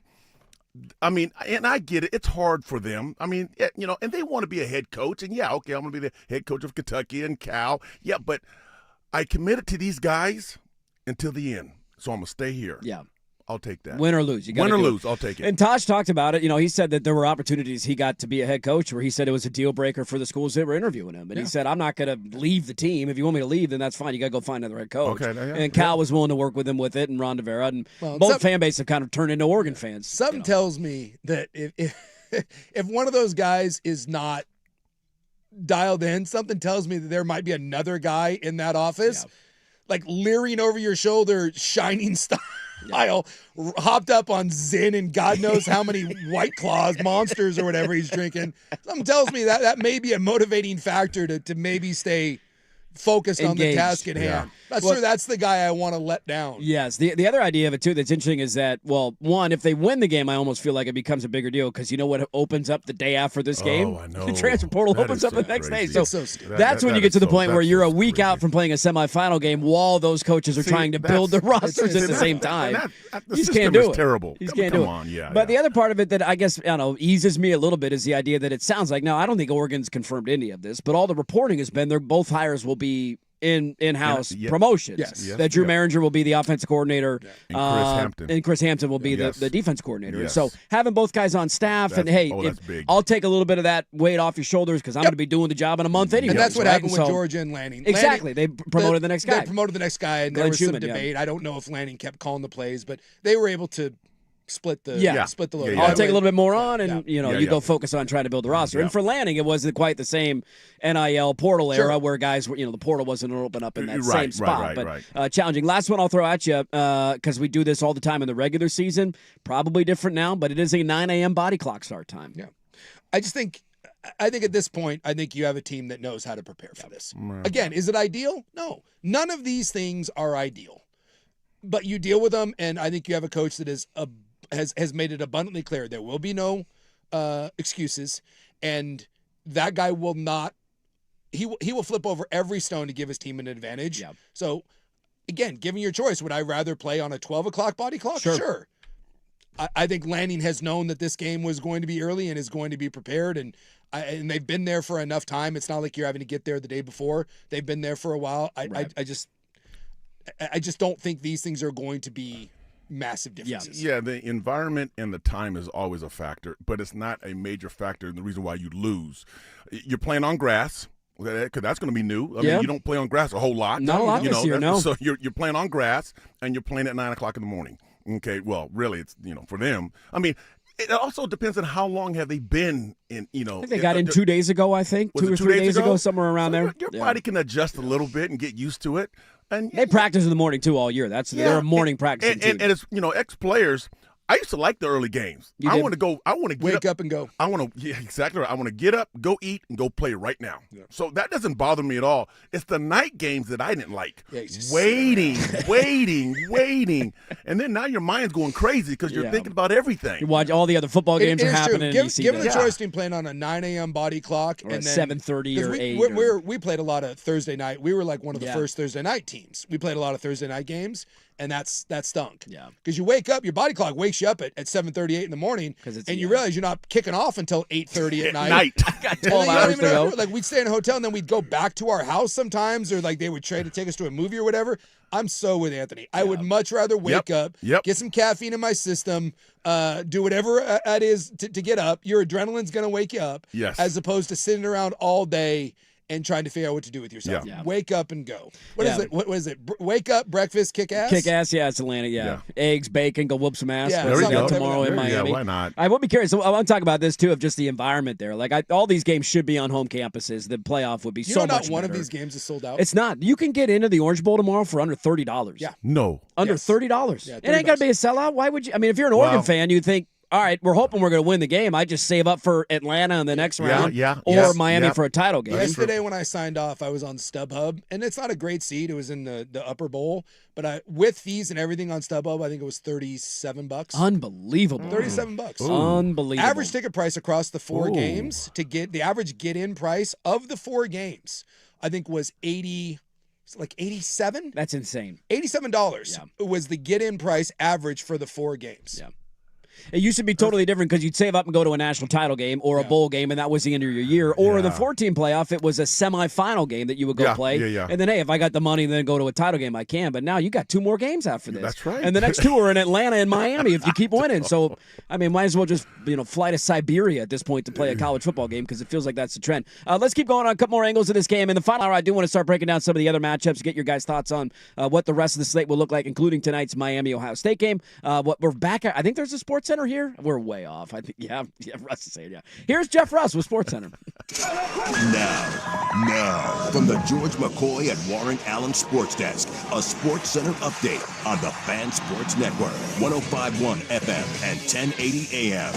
First on the Fan, the college football quarterfinals begin in a matter of, just under 2 hours. But first up for Oregon fans tomorrow morning, the number 5 Ducks. They are 2.5-point favorites against number 4 Texas Tech in the Orange Bowl. 9 a.m. kick on ESPN. Coverage right here on the Fan Sports Network starts at 6 o'clock, and stick around after network coverage for the Ducks postgame scoreboard show live from Grand Central Bowl. The playoff does begin in earnest this afternoon with the Cotton Bowl. Number 2, Ohio State, 7.5-point favorites against number 10, Miami. That's a 4:30 kick on ESPN. We'll have coverage right here on the Fan Sports Network at 4 o'clock immediately following this Orange Bowl preview show. Over in the association, the Trailblazers start a 3-game road trip this evening in Oklahoma City against the Thunder. 5 o'clock tip on KUNP. That is 2.2 on your antenna or Xfinity Channel 302. Chris Murray questionable. Jeremy Grant, Drew Holiday are both out. Blazers are 15.5-point underdogs. And in the NFL, multiple reports say former Cowboys quarterback Trevon Diggs claimed off waivers by the Packers. That reunites him with Micah Parsons. For sports scores and stories in 30 minutes, I'm Jeff Rust from the George McCoy at Warren Allen Sports Desk. Hurt and missing work, insurance companies acting like jerks. Don't call your mom. Call George McCoy at warrenallen.com. The home of dirt and spray. Weekday morning 6 to 10 a.m. The Fan Sports Network, 105.1 FM and 1080 a.m.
980 AM, The Fan. All right, welcome back in. Orange Bowl preview. Special 3-hour show for us here today. Brought to you by Tullamore Dew. Can't wait, man. Tomorrow, what a day. A lot of these complaints about the format and scheduling, I'm with all of them 100% about how dumb it is to. There's no sport that kills their momentum more than college football, where you have this like crescendo in conference title week and you're like, this is incredible. And then you stop. And then we wait 3 weeks to go play again. And then we go. But I will say the one silver lining of it is tomorrow.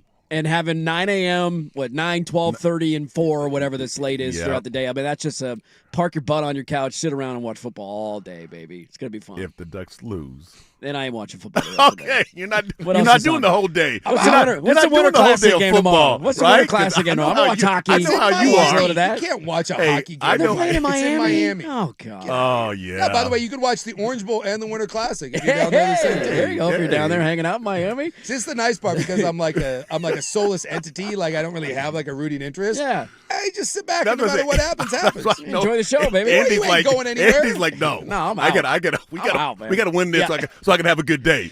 Then I get to sit.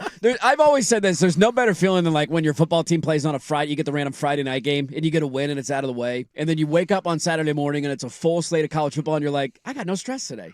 This is great. My team's already got a win. We're good to go. Watch everybody else freak out and panic the rest of the day. So that's just, if Oregon wins tomorrow, it's going to be the rest of the day for me. You get it out of the way and then watch everybody sweat it out. I love watching games with Andy.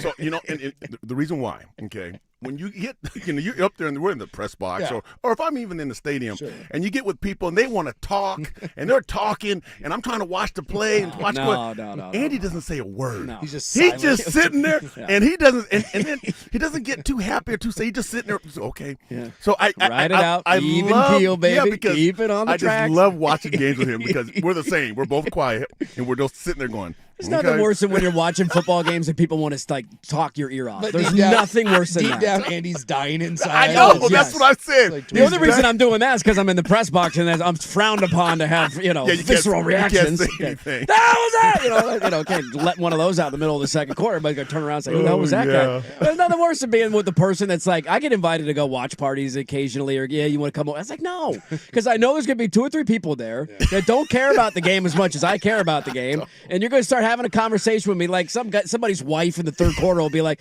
"Wow, those are cool helmets." Like, no, not right now. It's 3rd and 9. What the hell are you doing? 3rd and 9. What are you talking about, man? Explosive plays, 3rd down and turnovers. These are important downs. Come on, baby.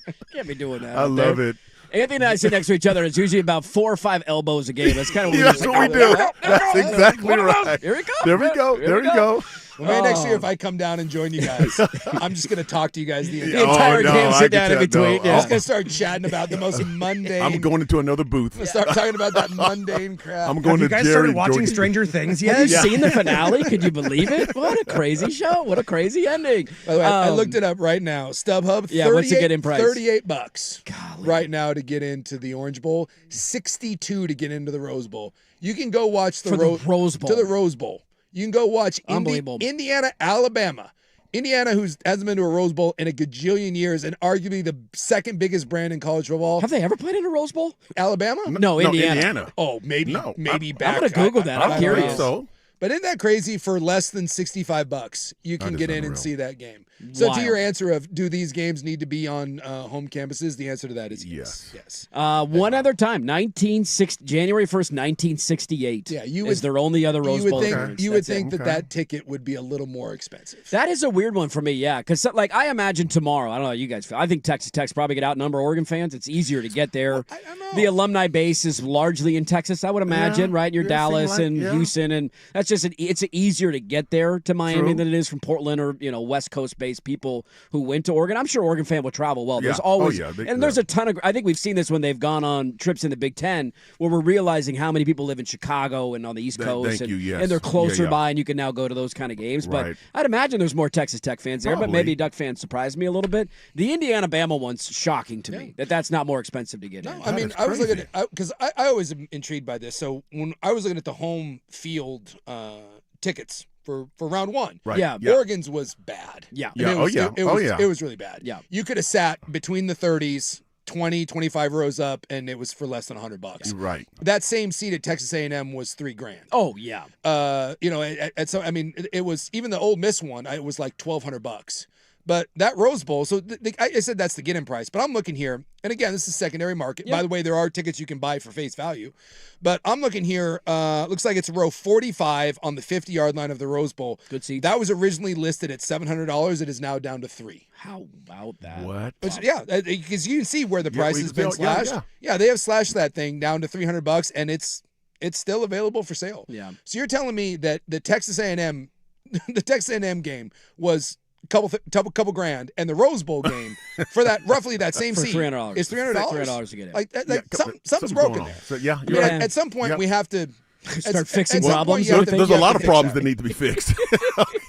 There's a lot of problems that need to be You mean fixed. having the free agency period in the middle of your playoff run? Yeah, it's I think the NFL should try that one out. NFC title game and guys going into free agency. It's just I'm not playing. It's so silly, and you're asking players, and I don't fault anyone, but you're asking a player that knows, and this is the ugly part of the portal. And look, I'm not calling anyone out, but when Lanning got here, but you are. But well, okay, Why well, not? Yeah. Why not? Yeah. Well, when Lanning got here, right, there was a mass exodus. Yeah. I think they got rid of 35, 40 kids. Yeah. Those kids didn't choose to leave. The vast majority of them were. They were told by the new Yeah. staff, Yeah. Yeah. you are not going to play here. Right. And right. the vast majority, I think there's like 3,300 kids right now in the portal. Yep. 60 to 70% of those kids are not. No.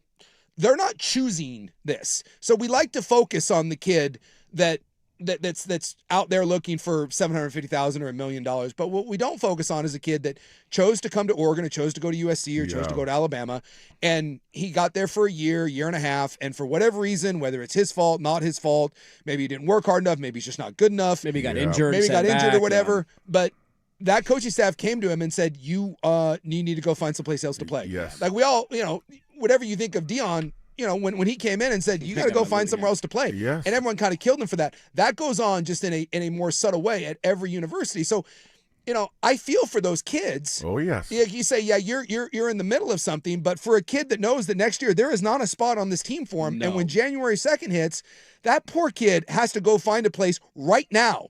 And if you're not like an elite player, the options for you aren't going to be unlimited. No. A lot of these kids aren't going to end up with scholarships someplace. They're just going to end up either down a level or they're going to have a school they don't really want to go to because it's the place they can go. So if I'm a third string player and I'm on a playoff team, yes, I want to stick around, but I know I'm not playing in this playoff. And I know that for me, I got 3 years left. I gotta find a landing spot. No, it's so tough. just be careful Yeah, if it's we're tough. kneecapping kids that are leaving. So if a kid at Oregon, a kid at Ole Miss, kid at Alabama, or whatever, if after next week you're 2 games away from a national title and we want to rip a kid apart for leaving in the middle of it, I remember Bo Prabula did this, the Penn State quarterback. last year. Yep. And in the midst of their title run last year, Right. everyone wanted to kill Bo. He knew Drew Aller was coming back, and he knew he wasn't going to play. And Bo was a starting quarterback, and those positions don't hang around. Teams have to make decisions on January 2nd who their starter is going to be. Yeah. And he's like, man, I got a chance here to probably make $1 million or $750,000 and find a starting spot in the SEC. And play. I can't wait. Yeah. So just that's all I'm saying. I'm not saying the system's great. I'm not saying it's not broken. The system the system is messed up because I'm a high school coach and I get calls from parents who are kids that are in college that were told you have to go now. Yeah. After you have a scholarship, now you have to go. Yeah. Like wait, we still have a lease here, an apartment lease. Right. I still got to pay this. Yeah. What? I got to leave now. I go find another school. Middle of the year. Yes. Yeah. It's the system is broke. Yes. And but I think at times we all want to point the finger, and some people call me self-righteous and say that I'm defending, bad decisions. There are kids that are abusing the system, that are just out there and they're not making smart decisions, and they've got, Steve Sarkisian said they're best friends working as their agent. And yes, there's a lot of kids that are misguided, but be careful pointing the finger solely at the kid, because a lot of these kids did not ask for this. No. A lot of these kids, a lot of these kids are being forced into the portal, and for some of these kids, Yes, it's true. this true. is their only opportunity to make money. Like Diego Pavia seems to me like one of the biggest douches in college football. I don't like the kid. He rubs me wrong. His family rubs me wrong. This is his moment in the sun. But this is his Yes. moment. He will not play in the NFL. He will not make any money. No. And He's gonna go into media and he- podcasting And he and- has a Yes. window right now to try to make more money than he ever is going to make in his life, unless again he goes and starts some podcast or whatever. So can I necessarily fault him for trying to be a big personality, lean into this, and try to make some money? Yeah. So I just think at times it's easy to point fingers at the unlikable character. It's easy to point fingers at whether it's the sleazy coach or the player that seems sleazy, but it's a symptom. It's not the disease. Yeah. The disease is what Anthony said. The system is broken. Yeah. But The calendar is broken and Yes. the system is Yep. broken. And if you can fix those two things, maybe it alleviates some of this, but not all of it. It will still exist. But it does make for an unfortunate cloud over the end of the season, which should be a lot of fun because we'll get to this coming up and talk about these quarterfinal games. The first round, bit of a dud, right? We got two good games. Bama and Oklahoma was a good game. Yep. Miami A&M was a good game. Anthony loved it. It's nobody could score. And it's Yeah, 3-3, yeah, right? That's your kind of football. And then the other two games we knew were going to be bloodbaths and blowouts, and they were. I think it set up a really good quarterfinal. I think we're in tune for some really good football this weekend. Let's start talking about some of those games. We'll dive into that next, live on the Fan Sports Network.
This is the Tullamore Dew Orange Bowl preview show on the Fan Sports Network, 105.1 FM, 1080 AM, The Fan.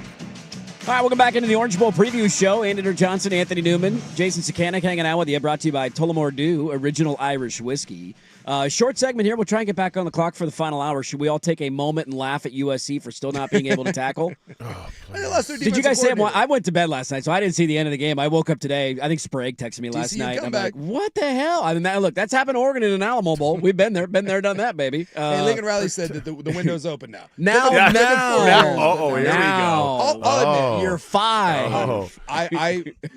I will admit when I'm wrong, and look, I'm on here 4 hours a day for 20 years. I'm going to say some dumb stuff. All that did happen. I thought when Lincoln Riley went to USC, I thought that was everybody did. I thought it was a game changer. Yeah. I thought Oregon was like, okay, here we go. We finally have some real West Coast. We got some sand and some boots here. Yeah. And like bite down. Like you get some lead in your ass. It's about to go. And it happened for 2 years, but it wasn't them. It was Washington, and then Kalen DeBoer left. And it has just not. It has just not worked in any shape or form. I don't know how you can look at that at USC and say anything other than that has been an abject failure. Lost their DC, too. D'Anton Lynn's going to Penn State. He's got to go hire a new DC on top of it. Yeah. Well, I've said this with USC. Until they play defense, they lost that game because of defense right there. I mean, poor tackling. I mean, come on. It's the forgotten thing about their dominant teams, too. Like, we always love focusing on Leinart and Carson Palmer and, Reggie Bush. Both and, sides of the those ball, defenses were so good. Well, Winston Justice and Sam Baker and the Khalil brothers. And on the other side of things, Darnell Bing and Ray Malaluga and Clay Matthews. Palomalu. And keep going and going. They had Sean Cody, and they really were. They were an SEC West Coast team, which again is what Oregon is trying to build. Yeah. When you look at Oregon, you look at Amari Washington, and you look at Unger and Bear Alexander and these sorts and bigger corners that you're starting to recruit now, and big rugged tight ends and dominant backs. Mm-hmm. I mean, that's what you're trying to create, and that's what USC should have been doing, as opposed to, no offense, but Caleb Williams and Jordan Addison and Oregon's best player. And no offense to Dante Moore, if I'm just saying who is Oregon's best player right now, it's Pregnon. Yeah. He is their best player. Agreed. That dude is, as an offensive lineman, I watch that guy and I'm like, holy geez. He is their best player this year. Mm-hmm. And watching USC have a horse crap offensive line and say that USC's best O-lineman is Oregon's best player. Yeah. Not to mention the impact that Bear Alexander had this year, too. If you're USC, you look at that and you say, why is Oregon where they're at and why we're there?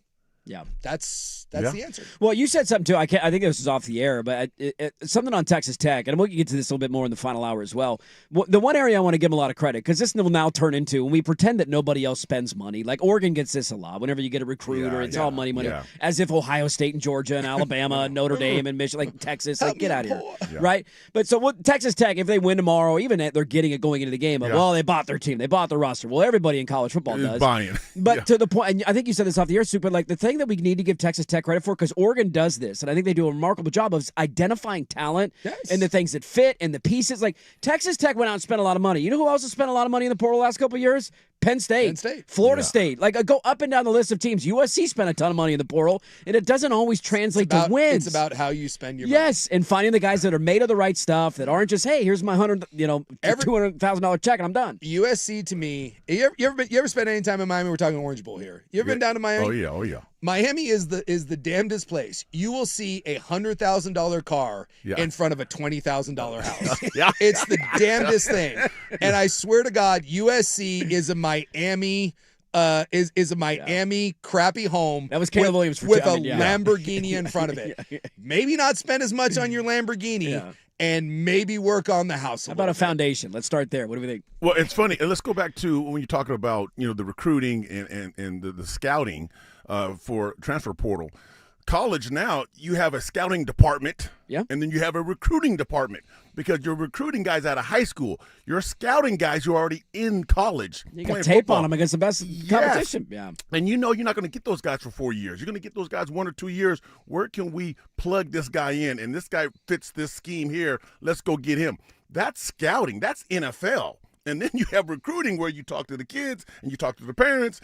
When you go get a guy who's been playing 3 years in college, you're not talking to his parents. You're talking to him, and you're talking about, well, we got some money, come play here, and you fit in this system. Yeah. And there's certain schools okay, that are doing that well, and Oregon's one of them. No doubt about it. Look at the players that they've brought into the portal. And yeah, I mean, not everyone's going to hit.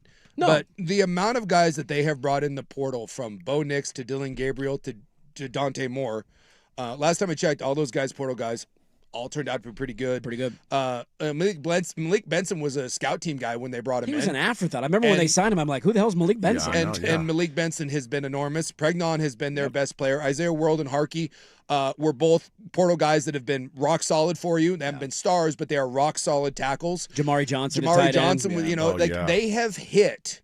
And the Thieneman has been phenomenal for you. I mean, they have just done a really, really nice job. Last year, Derek Harmon came in, and Derek Harmon was a good player at Michigan State. He wasn't that.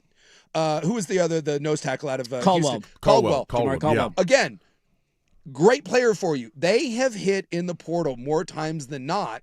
And the home of Freddie and Harry with Freddie Coleman and Harry Douglas. It's KMTT Vancouver, KRSK HD2 Portland, 910 ESPN Portland, and Odyssey Sports Station. There we go. Are we still? I know. But I know we need to go, Russ. Damn it. Okay, quit sending me messages. That's not me. They have done a really nice job.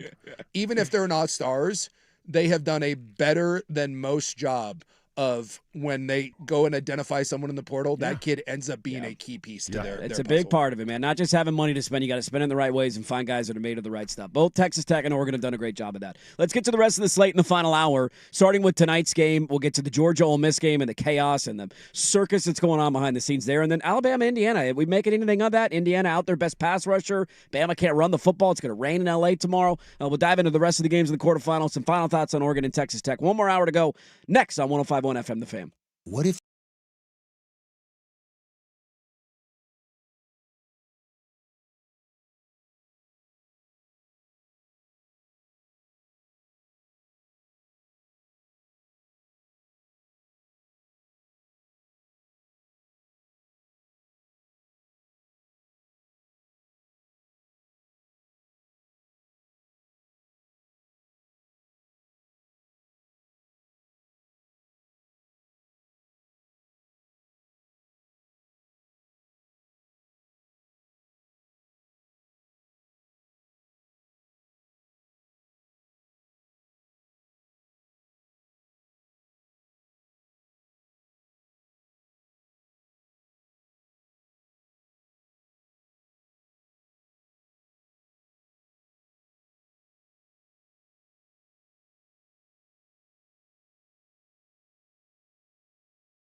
Now, from the George McCoy and Warren Allen Sports Desk, a Sports Center update on the Fan Sports Network, 105.1 FM and 1080 AM.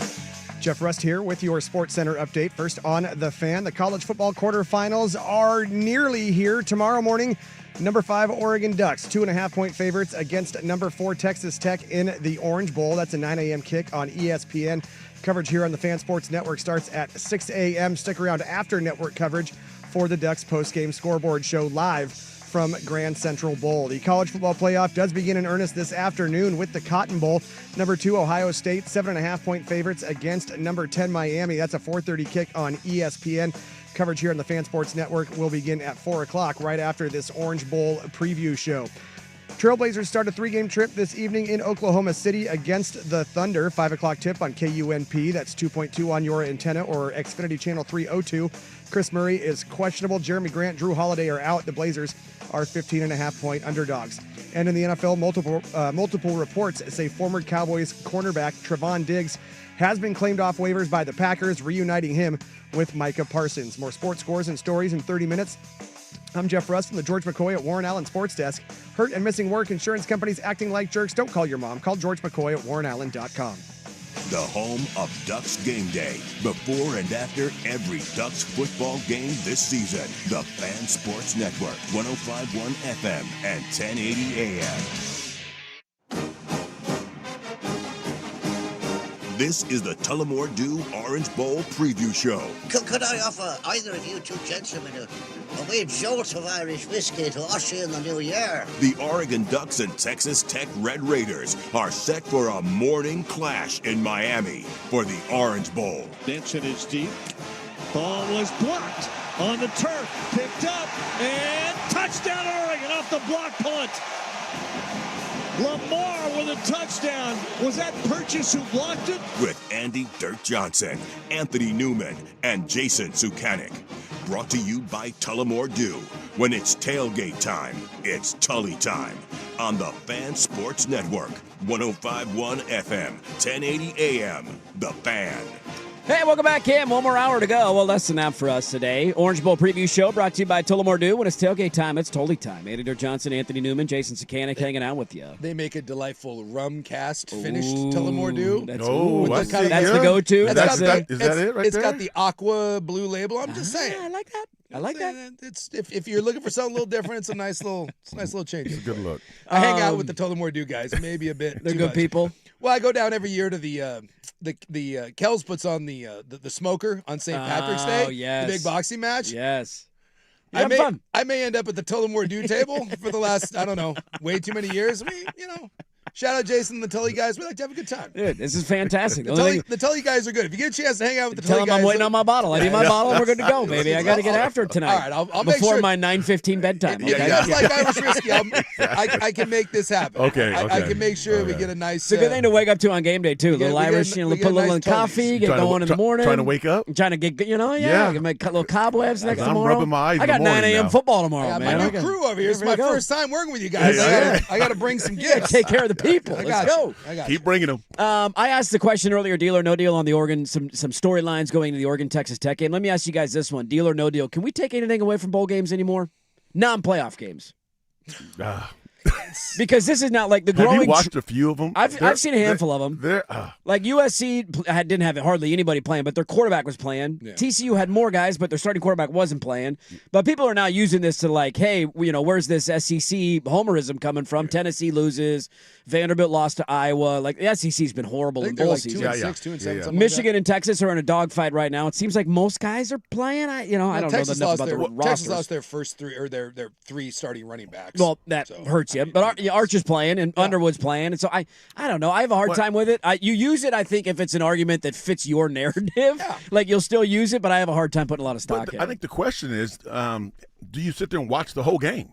No, not even close. I have not watched a single like a bowl game. Sometimes these bowl games were big. You watch them, yeah. But now, do you watch a game? Because you look, you just said it. The quarterback's not playing. Yeah, the starting quarterback's not playing. The starting middle linebacker's not playing. They lost all their secondary. why am I watching this? And then everybody in the if your team loses the game, you say, well, our guys weren't in the game. We didn't play anybody. Yeah, Because I don't Tennessee wanna tried hear to do all that. Then Illinois is like, we had the Big Ten leader in sacks. He didn't play. Our 2 best offensive linemen didn't play. Our wide receiver, it's like, well. Excuses are like, you know what? Yeah. We all have them, Yeah. So look, if you're gonna talk S and you're gonna go out there on the field, ultimately you go with what you got. Yes, you do. And yes, it's Yes, like you that's do. like injuries. Well, our guy was hurt. Okay, well you still played the game. Yeah, Does that make you right. feel better that you lost? Right. So I played in 3 bowl games. I was 0-3 in bowl games. Can I tell you that those bowl games had my attention every time? Maybe You were there physically. I was there. Yeah. I would say bowl games a lot of it are about who wants to be there, who takes it Yeah, that's seriously, true. and That's you know true. that's the one thing. It's my favorite part about football. Right? I'm not a basketball guy. I'm not a huge NBA guy, and one of my problems with it is the effort. And what I love about hockey and what I love about football is that if you don't put forth effort, you don't get beat. You get your ass kicked. Yeah. And at some point, if you don't have pride, if you don't have a little something, you don't just get embarrassed, you physically get mauled. Right. And so I don't care who's out there. That's who we have to go. Take some effing pride. Go out there and prove it. And you get your ass whipped, you get your ass whipped. I don't want to hear who didn't play. Yeah. You're the SEC and you want to run your mouth and talk about how great you are. And I say every year, the SEC is the toughest league, right? It's the deepest team. It's got the best, recruit. It's got the most money. Talent I get profile, it. all that. Talent profile. I get all that. Yeah. And I can say that. But you can't get there and say that it doesn't matter when we get our ass kicked. But it matters if I promise you, if the SEC had won 7 of those games, we wouldn't hear the end of it. You're right. So, at the end of the day, go out and prove it. Yeah. And you didn't prove it. You lose these games. I look at you and I say, dude, you ran your mouth, and when push comes to shove, That's right. we're all big talkers until someone starts throwing punches. That's right. It's And all then talk. that's all talk. Does it matter? I don't know, It's all but I think talk. it makes you look like a bunch of paper tigers. Yeah. When you run your mouth, and then when it comes time to play those other teams, Illinois beats you. Illinois is not a great team, but I'll tell you what, they're better than the team that you said was a top 25 team all year. Yep. You had Porto guys. I had Porto guys. Okay. Figured it out. Tennessee finished the year, by the way, without beating a team with a single team with a winning record. Yeah. FBS team. I think they might have beaten an FCS team but like a FBS. It'd be a single one all year with a winning record. I got Diego out there telling F the Heisman voters. Well, you went out and played, and guess And what? how to go against you Iowa. lost Iowa. Yeah, couldn't beat them. It's kind of funny, maybe 5 years ago when they had the Pac-12, you would hear the Big Ten people arguing with the SEC group. They were just going at it all the time, going at it. Oh, you guys get and now we're part of the. Do you feel a part of it? Because Not I yet. do it sometimes, but then at the same Not time, I'm yet. like, I don't care if I would beat Vanderbilt. That does nothing, Not makes yet. Oregon strength the No. schedule look good, but what does that matter at this point? We're in the playoff. Not yet, because Yeah. we're still way over here on the West Coast. Yeah. We're still way over here. Yeah. I still So- miss it, man. I still miss it. I do. Yeah. I mean, well, that's what we started with. Yep. That's what we know. It's my whole life, yeah. So it's hard to say. That's my conference. Go now. Nebraska. Go- What? Yeah. Really? Yeah. Big Ten legend Anthony Newman. Big Ten legend, yeah. No. Yeah, are you going to go to the Big Ten Hall of Fame? You No. might have Big to. Ten legend Put him Anthony in. Newman. Put him in. No. We have no, Joe no. Harrington every week, and it always pisses him off because I call him Big Ten legend. Yeah. Hey, what's up, Big Ten legend? Yeah. You and Big Ten legend Joe Harrington hanging out with Big Ten legend Matt Leinart. Haven't they done that with some of USC's players where they've put them into they've done honoring things with USC players? Everybody's like, they played in the Pac-12. Oh, man, Big Matt Ten. Leinart, what are we doing, Hey, man? well, I would like to point out I'm a Big 12 All-American. You are a now. Big 12 All-American. There you go. That's right. Take it. 4th team Big 12 All-American or Hey. 3rd? I remember whatever crappy organization.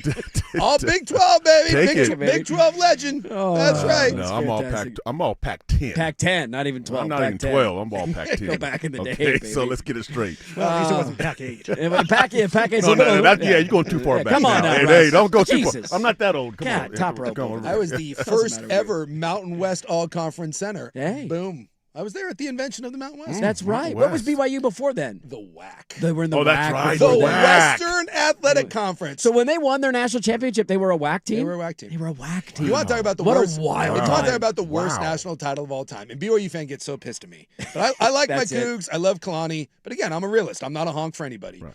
That is the most fraudulent national champion in the history of the world. Based on schedule, who they played, or Well, the other teams they went undefeated. Yeah. I do not think they had a win over a ranked team at the end of the year. And I think the team that they beat in the Holiday Bowl at the end of the year, they beat Michigan.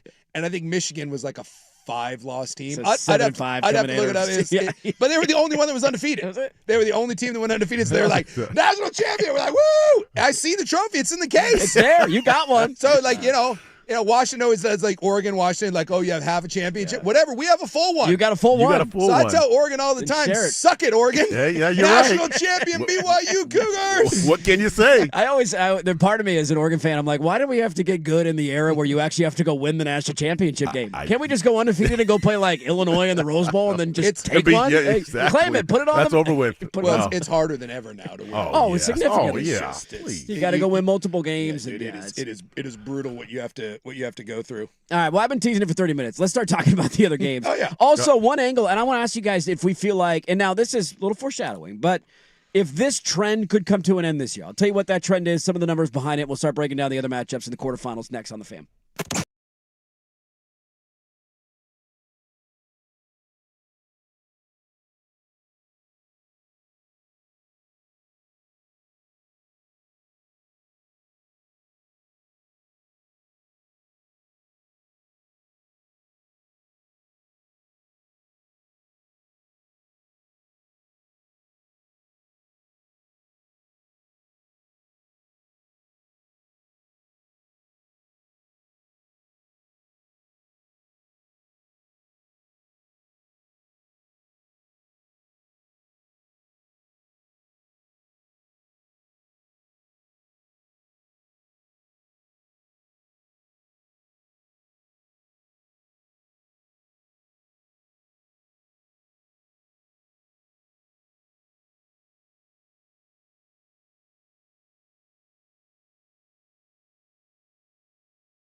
Orange Bowl preview show brought to you by Tullamore Dew. When it's tailgate time, it's totally time.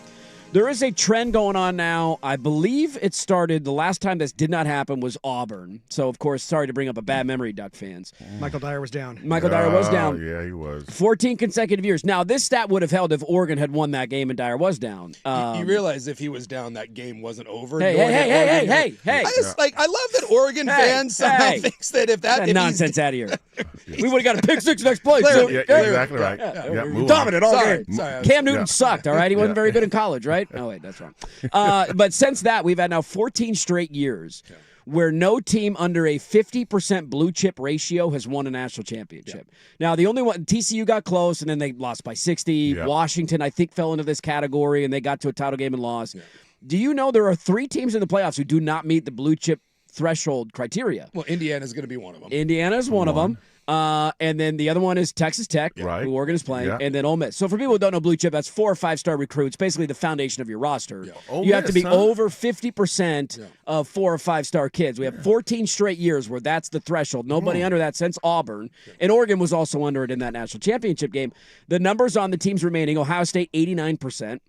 Alabama, 89% of the roster, so they're tied. Georgia, 84% of the roster. Oregon is 78% of the roster, and Miami is 64% of the roster. And this is why I don't believe that Texas Tech, to me, is a championship team. I like Texas Tech. You said that earlier. I said it earlier. Yeah, you did. I just don't think – I think it's a one-trick pony. Yeah. And Right. more often than not, that one trick gets exposed eventually, maybe not against Oregon, somewhere down the line. And what did that Auburn team have that Texas Tech doesn't have? They have one of the Hercules. greatest college players that I've ever seen. Yeah. Cam Newton was incredible. Maybe the Correct. best quarterback of all time. And, Yes. and in believe it or college. not, in that game, it wasn't Cam Newton that won. It was the other guy on the other side of the ball was Nick Fairley. Yeah, Nick Fairley. Who Yeah. was also an unworldly player. So they had a Superman on both sides of the ball. Right. And so most of the time you get exposed. And I love Indiana. I think Indiana proved something to me this year. Obviously, you beat Ohio State, you beat Oregon. Let's start with that game. Where are you guys at on that, Indiana? That's a game that follows Oregon tomorrow. They're going to beat Alabama because I don't think Alabama's very good. Yeah. I think Alabama is. I think it started under Saban. When you look at what Alabama is known for, and I go back to that Michigan game with Jalen Milroe. Yeah. Right. How did that game end? With Michigan not being able to, or excuse me, Alabama not being able to pick up a couple yards. Right. That team was built on, for all that they had going on, but that team was largely built on O-line and running backs. From Lander Dickinson and all these guys, and Ryan so Kelly, many of and them, it's all these O-linemen, and Trent Richardson, and Mark Ingram, and TJ Yeldon, Derrick Henry, and Najee Harris. Right. I'm telling you, Proctor is a farce of an O-lineman. They said that was the best O-lineman coming into the country. He's not the best O-lineman on that team. Jam Miller would not play at Oregon. He just wouldn't. They cannot run the ball. Ty Simpson is a good quarterback when given time, and they have some good receivers. He's also just living. That's a tough world to live in It's when a you tough get no world to live help in. and you just pin your ears back and get after it. So I think that Indiana is going to put Alabama in a blender. I don't think that Alabama's offense is going to be able to do much, and Indiana may not have the stars. And I do think that down the road, Indiana is going to get got simply because of the depth, and they're already down their 2 best defensive linemen from the start of the year. But against Alabama, I think they're going to put Alabama in a blender. I think Indiana beats them. But does the wet surface create problems for Indiana? Could be. Because they're a spread team, right? Yep. They like to run.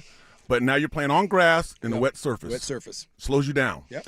Yeah, it's hard to think of where the advantage goes there because Alabama can't Yeah. run the football either way. So No. does that muddy it up that neither team can run the football? Does that make it, does that nullify a strength? And they get a little healthier. I think they were down 13 guys against Georgia. Some of those guys are coming back. Their best D lineman's back. So Alabama may be getting healthy. The highs and lows of Alabama are maddening, and I just don't believe a team that can't block and can't run the ball. I have a hard time picking you to go against a team in Indiana that when we've seen That's an offensive lineman speaking. Yeah. He wants to run the football. I do. You do. That's true. That's true. You're right. And Indiana's defense, You're right. and this is why, like I said, if Oregon played Indiana again, I think it could be a different game. They put Dante Moore in a blender.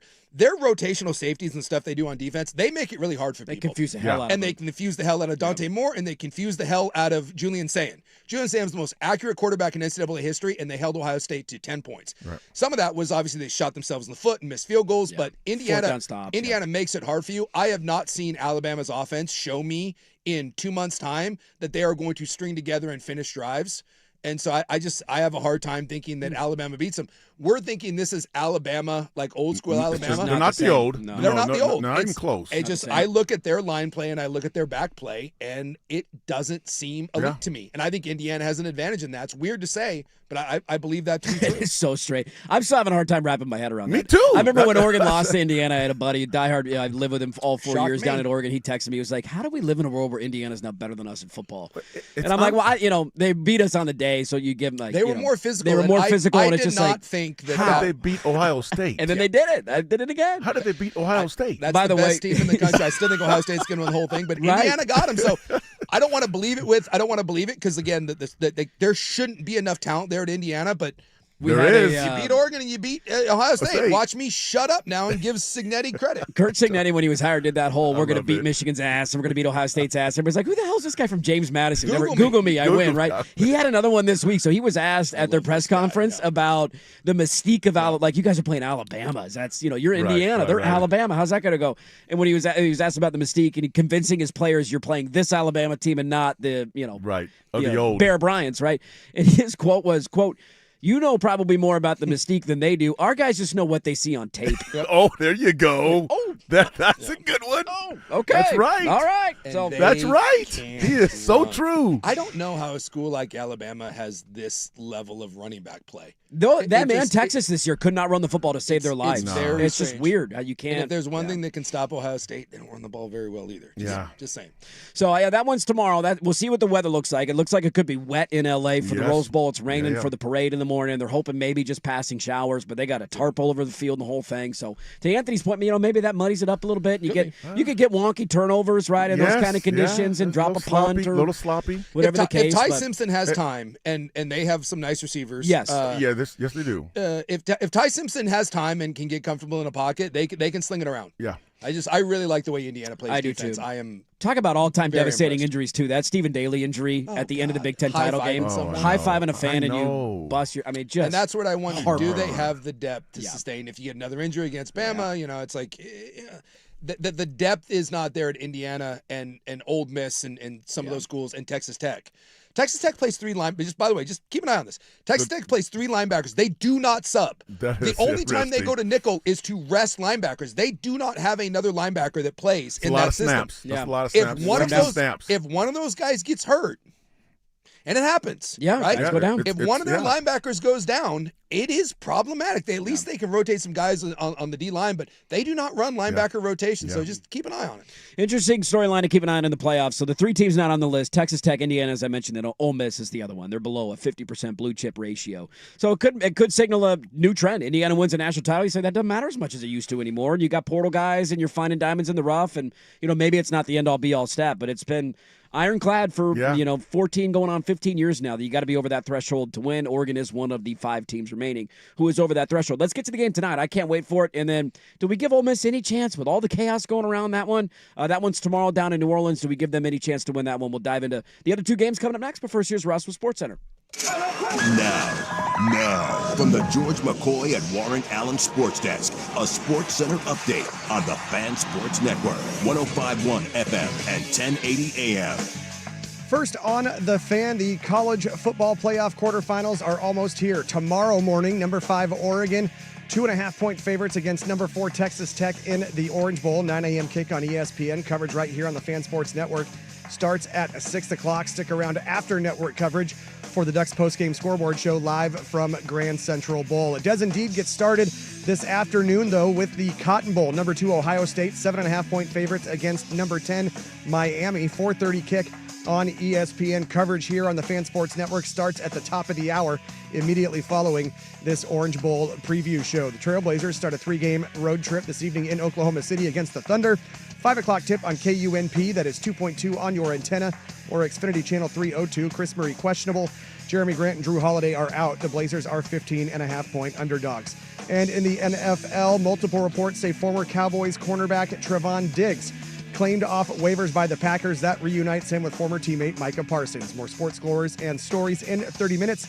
I'm Jeff Russ from the George McCoy at Warren Allen Sports Desk. Hurt and missing work, insurance companies acting like jerks. Don't call your mom. Call George McCoy at warrenallen.com. the home of the Fan Happy Hour with Luke Anderson. Weekdays 2 to 3. The Fan Sports Network, 105.1 FM and 1080 AM.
Bowl preview show on the Fan Sports Network, 105.1 FM, 1080 AM. The Fan.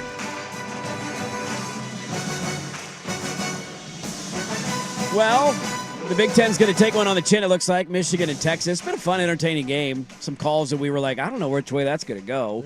Bryce Underwood just threw a pick. Arch had a breakaway touchdown, so that's going on. Somebody's going to get Cheez-Its dumped on their head, and it sounds like it'll be Steve Sarkisian, who might take that way too seriously. Let's get to the game tonight, guys. I think it's the biggest spread, if I'm not mistaken, in the quarterfinal round. I think it's tonight, 7.5. Let's see, what are the lines tomorrow? I know Oregon's 2.5. It's gone up just slightly tomorrow. Yeah, it's 2.5. Oregon. Alabama, Indiana is 7. Okay, Seven. and Ole then Ole Miss, 6. Georgia 6, and then Miami, Ohio State 7.5. So all 3 games are. and that line has gone down 2 points. Which since one are we this talking morning. about? The Ohio State Miami. It started So- out this morning was at 9.5. Really? Oh, okay. Yeah. So money coming in on my.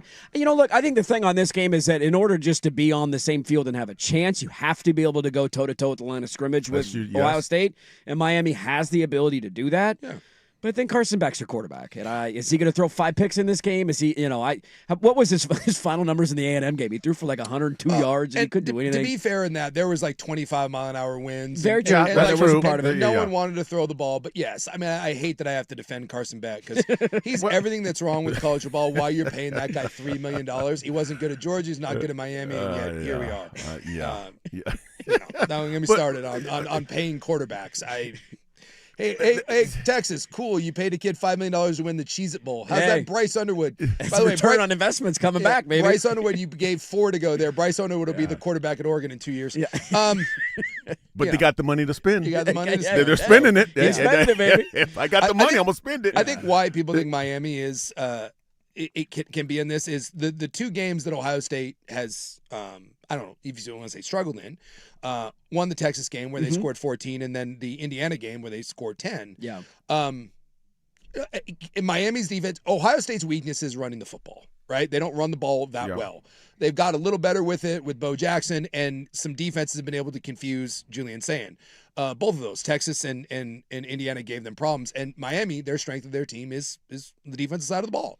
And so I think there's the idea that maybe you can keep Ohio State down. Ohio State's going to be healthier at receiver. Yeah. But I think that pass rush, I think the idea is, can you force Ohio State to play it kind of conservative and play a close game? I don't think many people think Miami's going to win, but I think the idea of Miami being able to keep it close and drag him into the deep end. and drag them Yeah. into the deep end. And Ohio State has shown they don't mind playing a game that's close to the best. They don't need to sit there and try to win in a shootout because they have the best defense in the country. So I think the idea is this could be a close game simply because I don't think Ohio State's going to panic. If Mario Cristobal wants to play Mario Ball, I think Ryan Day is happy to play Mario Ball in this and knowing that he has the better team. Well, Miami, they have talent. Yeah. They have a talent across the board.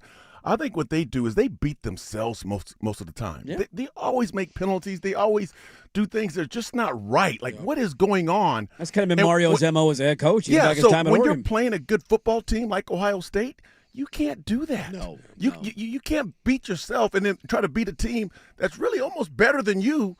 But they have talent. So if which Miami team shows up, I think that's the question. Yeah. Well, like, why did they, when I was watching the A&M game, okay, so we got 25-mile-an-hour winds. No one can throw the ball. Texas A&M can't throw it. You can't throw it.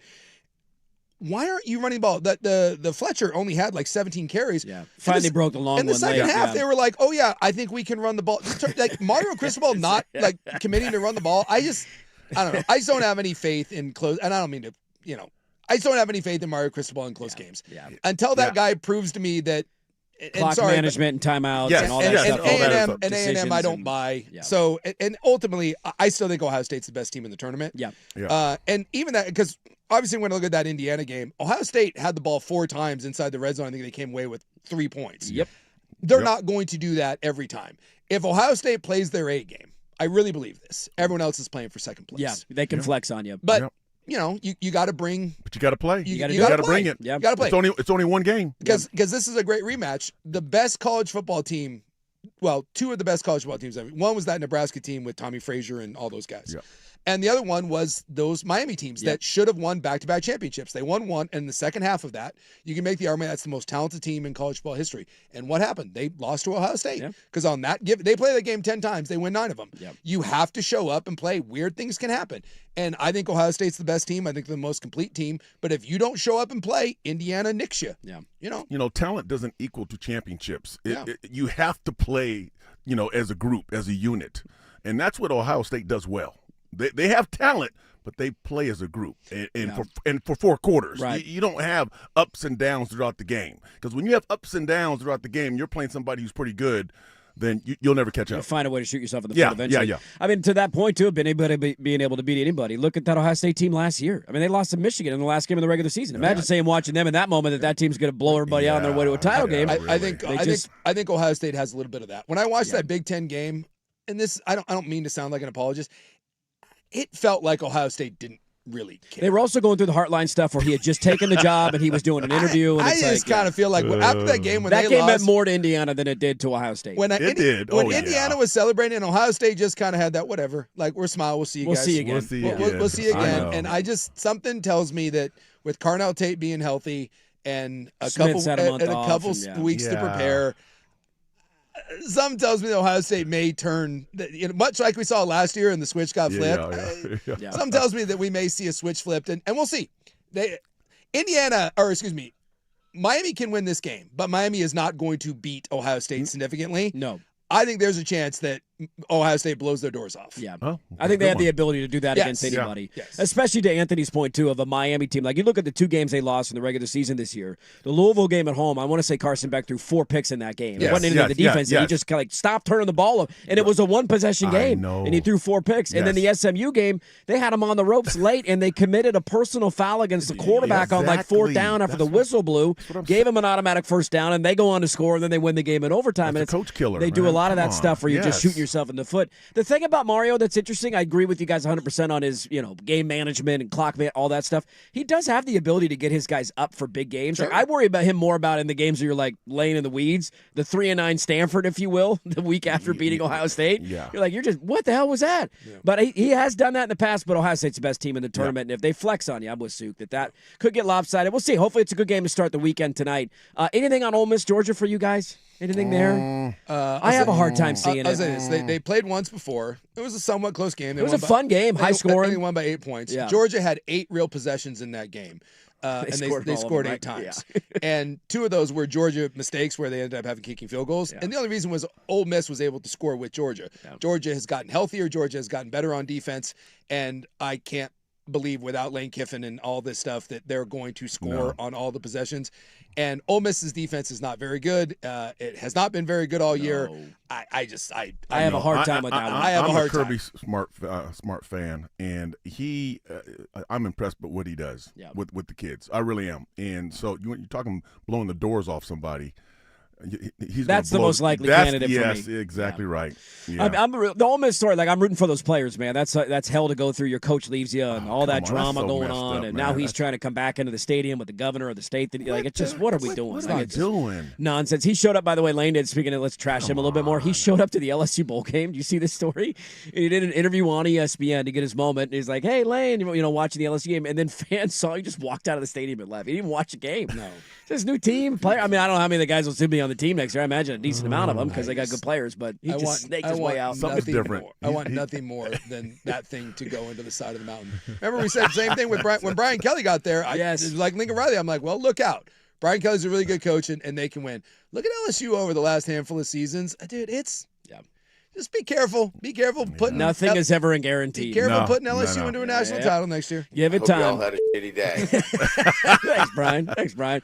Well, one more segment to go for us. Let's wrap it up. Some final thoughts on the Oregon-Texas Tech game. We'll send you right into the pregame show of that Miami-Ohio State game tonight. We'll see if we get a good one to kick off, or I should say end the calendar year before New Year's Day begins the rest of the quarterfinal games tomorrow. Last segment for us next on The Fan.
All right, last one for us today. So we send you on your way into the kickoff of the quarterfinals. This was an Orange Bowl preview show brought to you by our great friends at Tullamore Dew. When it's tailgate time, it is Tully time. Original Irish whiskey. You guys want to give some score predictions? Huh? You want to get wonky and weird? You want to get kinky? What do we think tomorrow? Huh? Line's 2.5. Now it opened 1.5. It's come up a little bit, but not a lot of movement in that one. I do think I'm imagining some sharps like them. I saw some stat metrics that give Texas Tech the advantage to win because of how good their defensive line is. Like, I'd be surprised if it was a blowout either way. I'm just hoping all games end up being good. If Oregon ends up blowing them out, I won't complain about that. But I just hope we get fun, entertaining. Give me into the fourth quarter, and then somebody pulls away, they pull away. That's fine. But like the Alabama-Oklahoma game, that was thrilling. You're down 17-0, then they come back and ended up being a lopsided final score. Do we think Oregon gets it done tomorrow? Yeah, I think you've heard me all along. Yeah. I like Texas Tech. I respect Texas Tech. Oregon's a better team top to bottom. If we're going position group by position group, the only position group I think that hasn't, D-line and linebackers. Yeah. And I don't think it's like a giant advantage. Oregon has a good D-line. I think Texas Tech's linebackers are a lot better than Oregon's. Yeah. Mm-hmm. So there's a big advantage there, and on the defensive line, I think there's a slight advantage. But everywhere else, tight ends, secondary, corners, receivers, and at the end of the day, I keep going back to this. When we talk about the NFL, the number one position that we always talk about is quarterback. And I think you have the number one pick in the draft or the number two pick in the draft if he comes out in Dante Moore, and you have a guy in Texas Tech and Morton that is probably playing his last meaningful game of football. Mm-hmm. I don't see how – can Texas Tech win? Sure. Yep. But I just don't see how I could pick that. So I think this will be low scoring. I think we've seen Oregon's offense get ground down this year by some teams. This is the best defense they're going to play. Yeah. This has this has a 24-17 feel to it to me, 21-17, something like that. But I'll go 24. I'll go 24-17. I think Oregon wins. Okay. Okay. That's where I go with this. And maybe Oregon scores late and pops it, but sure. I don't think this is going to be a game that's going to be played in a track meet. And I think Lanning is okay playing this thing close to the vest. Yeah. I don't think he is afraid, and I think they're going to keep everything from Texas Tech in front of him. So that's where I'll go with it. I look at it this way, between the two teams, who has the best football player in college? And that's right now Dante Moore. I mean, I'm going to go with the guy who touches the ball every offensive snap. He's the Oregon's quarterback. He can do some things with it, and he's scary good. And then he has a supporting cast. No disrespect to Texas Tech, they can play, but they haven't been there before. They haven't. To me, they haven't really played anybody. But yet, they're still good. Watching film, yes, they run to the football. They have explosion players. They can get down the field. They got speed. But Oregon's better. Yeah. As a group, as a unit. And it takes three phases to win football games: offense, defense, and special teams. We talk all about special teams. We never talk about special teams. Yeah. We never talk about special teams. They've been pretty important for Oregon this year. But, with Malik Benson at the punt returner, the kickoff guys, Noah Winnington. They made a 50-yard field goal this year. I never in my life thought I'd see Oregon make a 50-yard field goal. And in I a game. never talk about kickers, but Oregon has some good kickers. They do. They do. So I'm gonna go 31-24. 31-24. Okay, a little more high scoring than some. Yes. Texas Tech has a really bad red zone offense, and Oregon, if there is one bugaboo, is they have a bad red zone defense. They do. And so that'll be a big deal. Weakness versus weakness. Whose weakness when it's out? Right? Yeah. I mean, Texas Tech kicked 11 field goals against BYU in their two games. You're not. That needs to be better. Yeah. And Oregon needs to bow their back, and so that's just one of those things to keep an eye on. Yeah. Explosive plays. Obviously, both teams want explosive plays, but if this does get played in the phone booth and you get down inside the red zone, who gets a 7 versus a 3? Who ends up going for it on fourth down? Both of these teams do not have a problem going for it on fourth down. And it's just one of those that we look back and be like, my God, it was 4th and 2. Kick the field goal to go up. You go for it on one side or the other. Something like that could end up being a big deal. Well, you have nothing to lose now. You don't go for anything. You're going for points. Get aggressive. Yes. It is. I think one of the stats I've been keeping an eye on in Lanning's career, I want to say the number now is 41-0 when he's given up less than 30 points in a game. The only games he's ever lost at Oregon are over 30. Now that's all trends are made to die at some point, right? So at some point somebody's going to beat them. But that's the one that I go back to of like, can they keep Texas Tech under 30? I like their chances to do that. And at that point, you just trust Lanning. I love their chances. Right. I just telling you, Texas Tech's offense is not. Not a world beater. It's not great. It's not a world beater, man. Not a world beater. Defense scares me a little bit, though. I'll say they got a good defense. The only other big concern I have that I've been kind of lingering, it's stuck with me all year. Oregon is an interesting team in terms of they have a unbelievable ability to allow teams to hang around. And just like you look at the Penn State game, they were the better team in that game for 90% of it. And all of a sudden it's 17-17 and you're going to overtime. They led the entire game at Iowa, and all of a sudden you got the ball with 1:50 to go and you're losing. You're like, wait, what the hell? We've been up by 8 the entire game. The USC game, they had so many drives to put that thing away and make it a 3-4 score game, and said it's still like they're still around. And then even the Washington game, it's like 13-0, you're dominating, you give the touchdown at the end of the first half. So they let teams hang around a little bit. Put a boot on the throat. That's what I want to see tomorrow. How about that? Let's do that, baby. Hey, well, this is fun, boys. Happy New Year, everybody. Right back at Hey, you. look at this, Thank man. you. A little 3-hour fun. We'll set up for next Let's year when go. I'm down in Eugene. Let's go, baby. I got to get some duck gear first. Get though. a duck hoodie. I got something for you. I got something for you. I've opened up every Christmas present I got was a new duck sweatshirt, a new duck hat, a new. I'm like, hey, at least people know what I like. You know, thanks, man. Keep repping the brand, baby. Happy New Year to everybody. The pregame show will be on tomorrow morning, bright and early. I'm sure everybody will be listening live at 5:00 in the morning for a 9 a.m. kickoff between Oregon and Wake Texas up. Tech. Let's call that 6 o'clock. 6 o'clock. Thank you. I know what's going on here, Russ. I read my email. Thanks for everybody for tuning in today. Have a great time. The podcast will be up on the primetime page if you want to go check the rest of the show. For Suk, for Anthony Newman, Jeff Russ, I'm Andy Dirk Johnson. Thanks, everybody. Happy New Year. We'll talk to you tomorrow.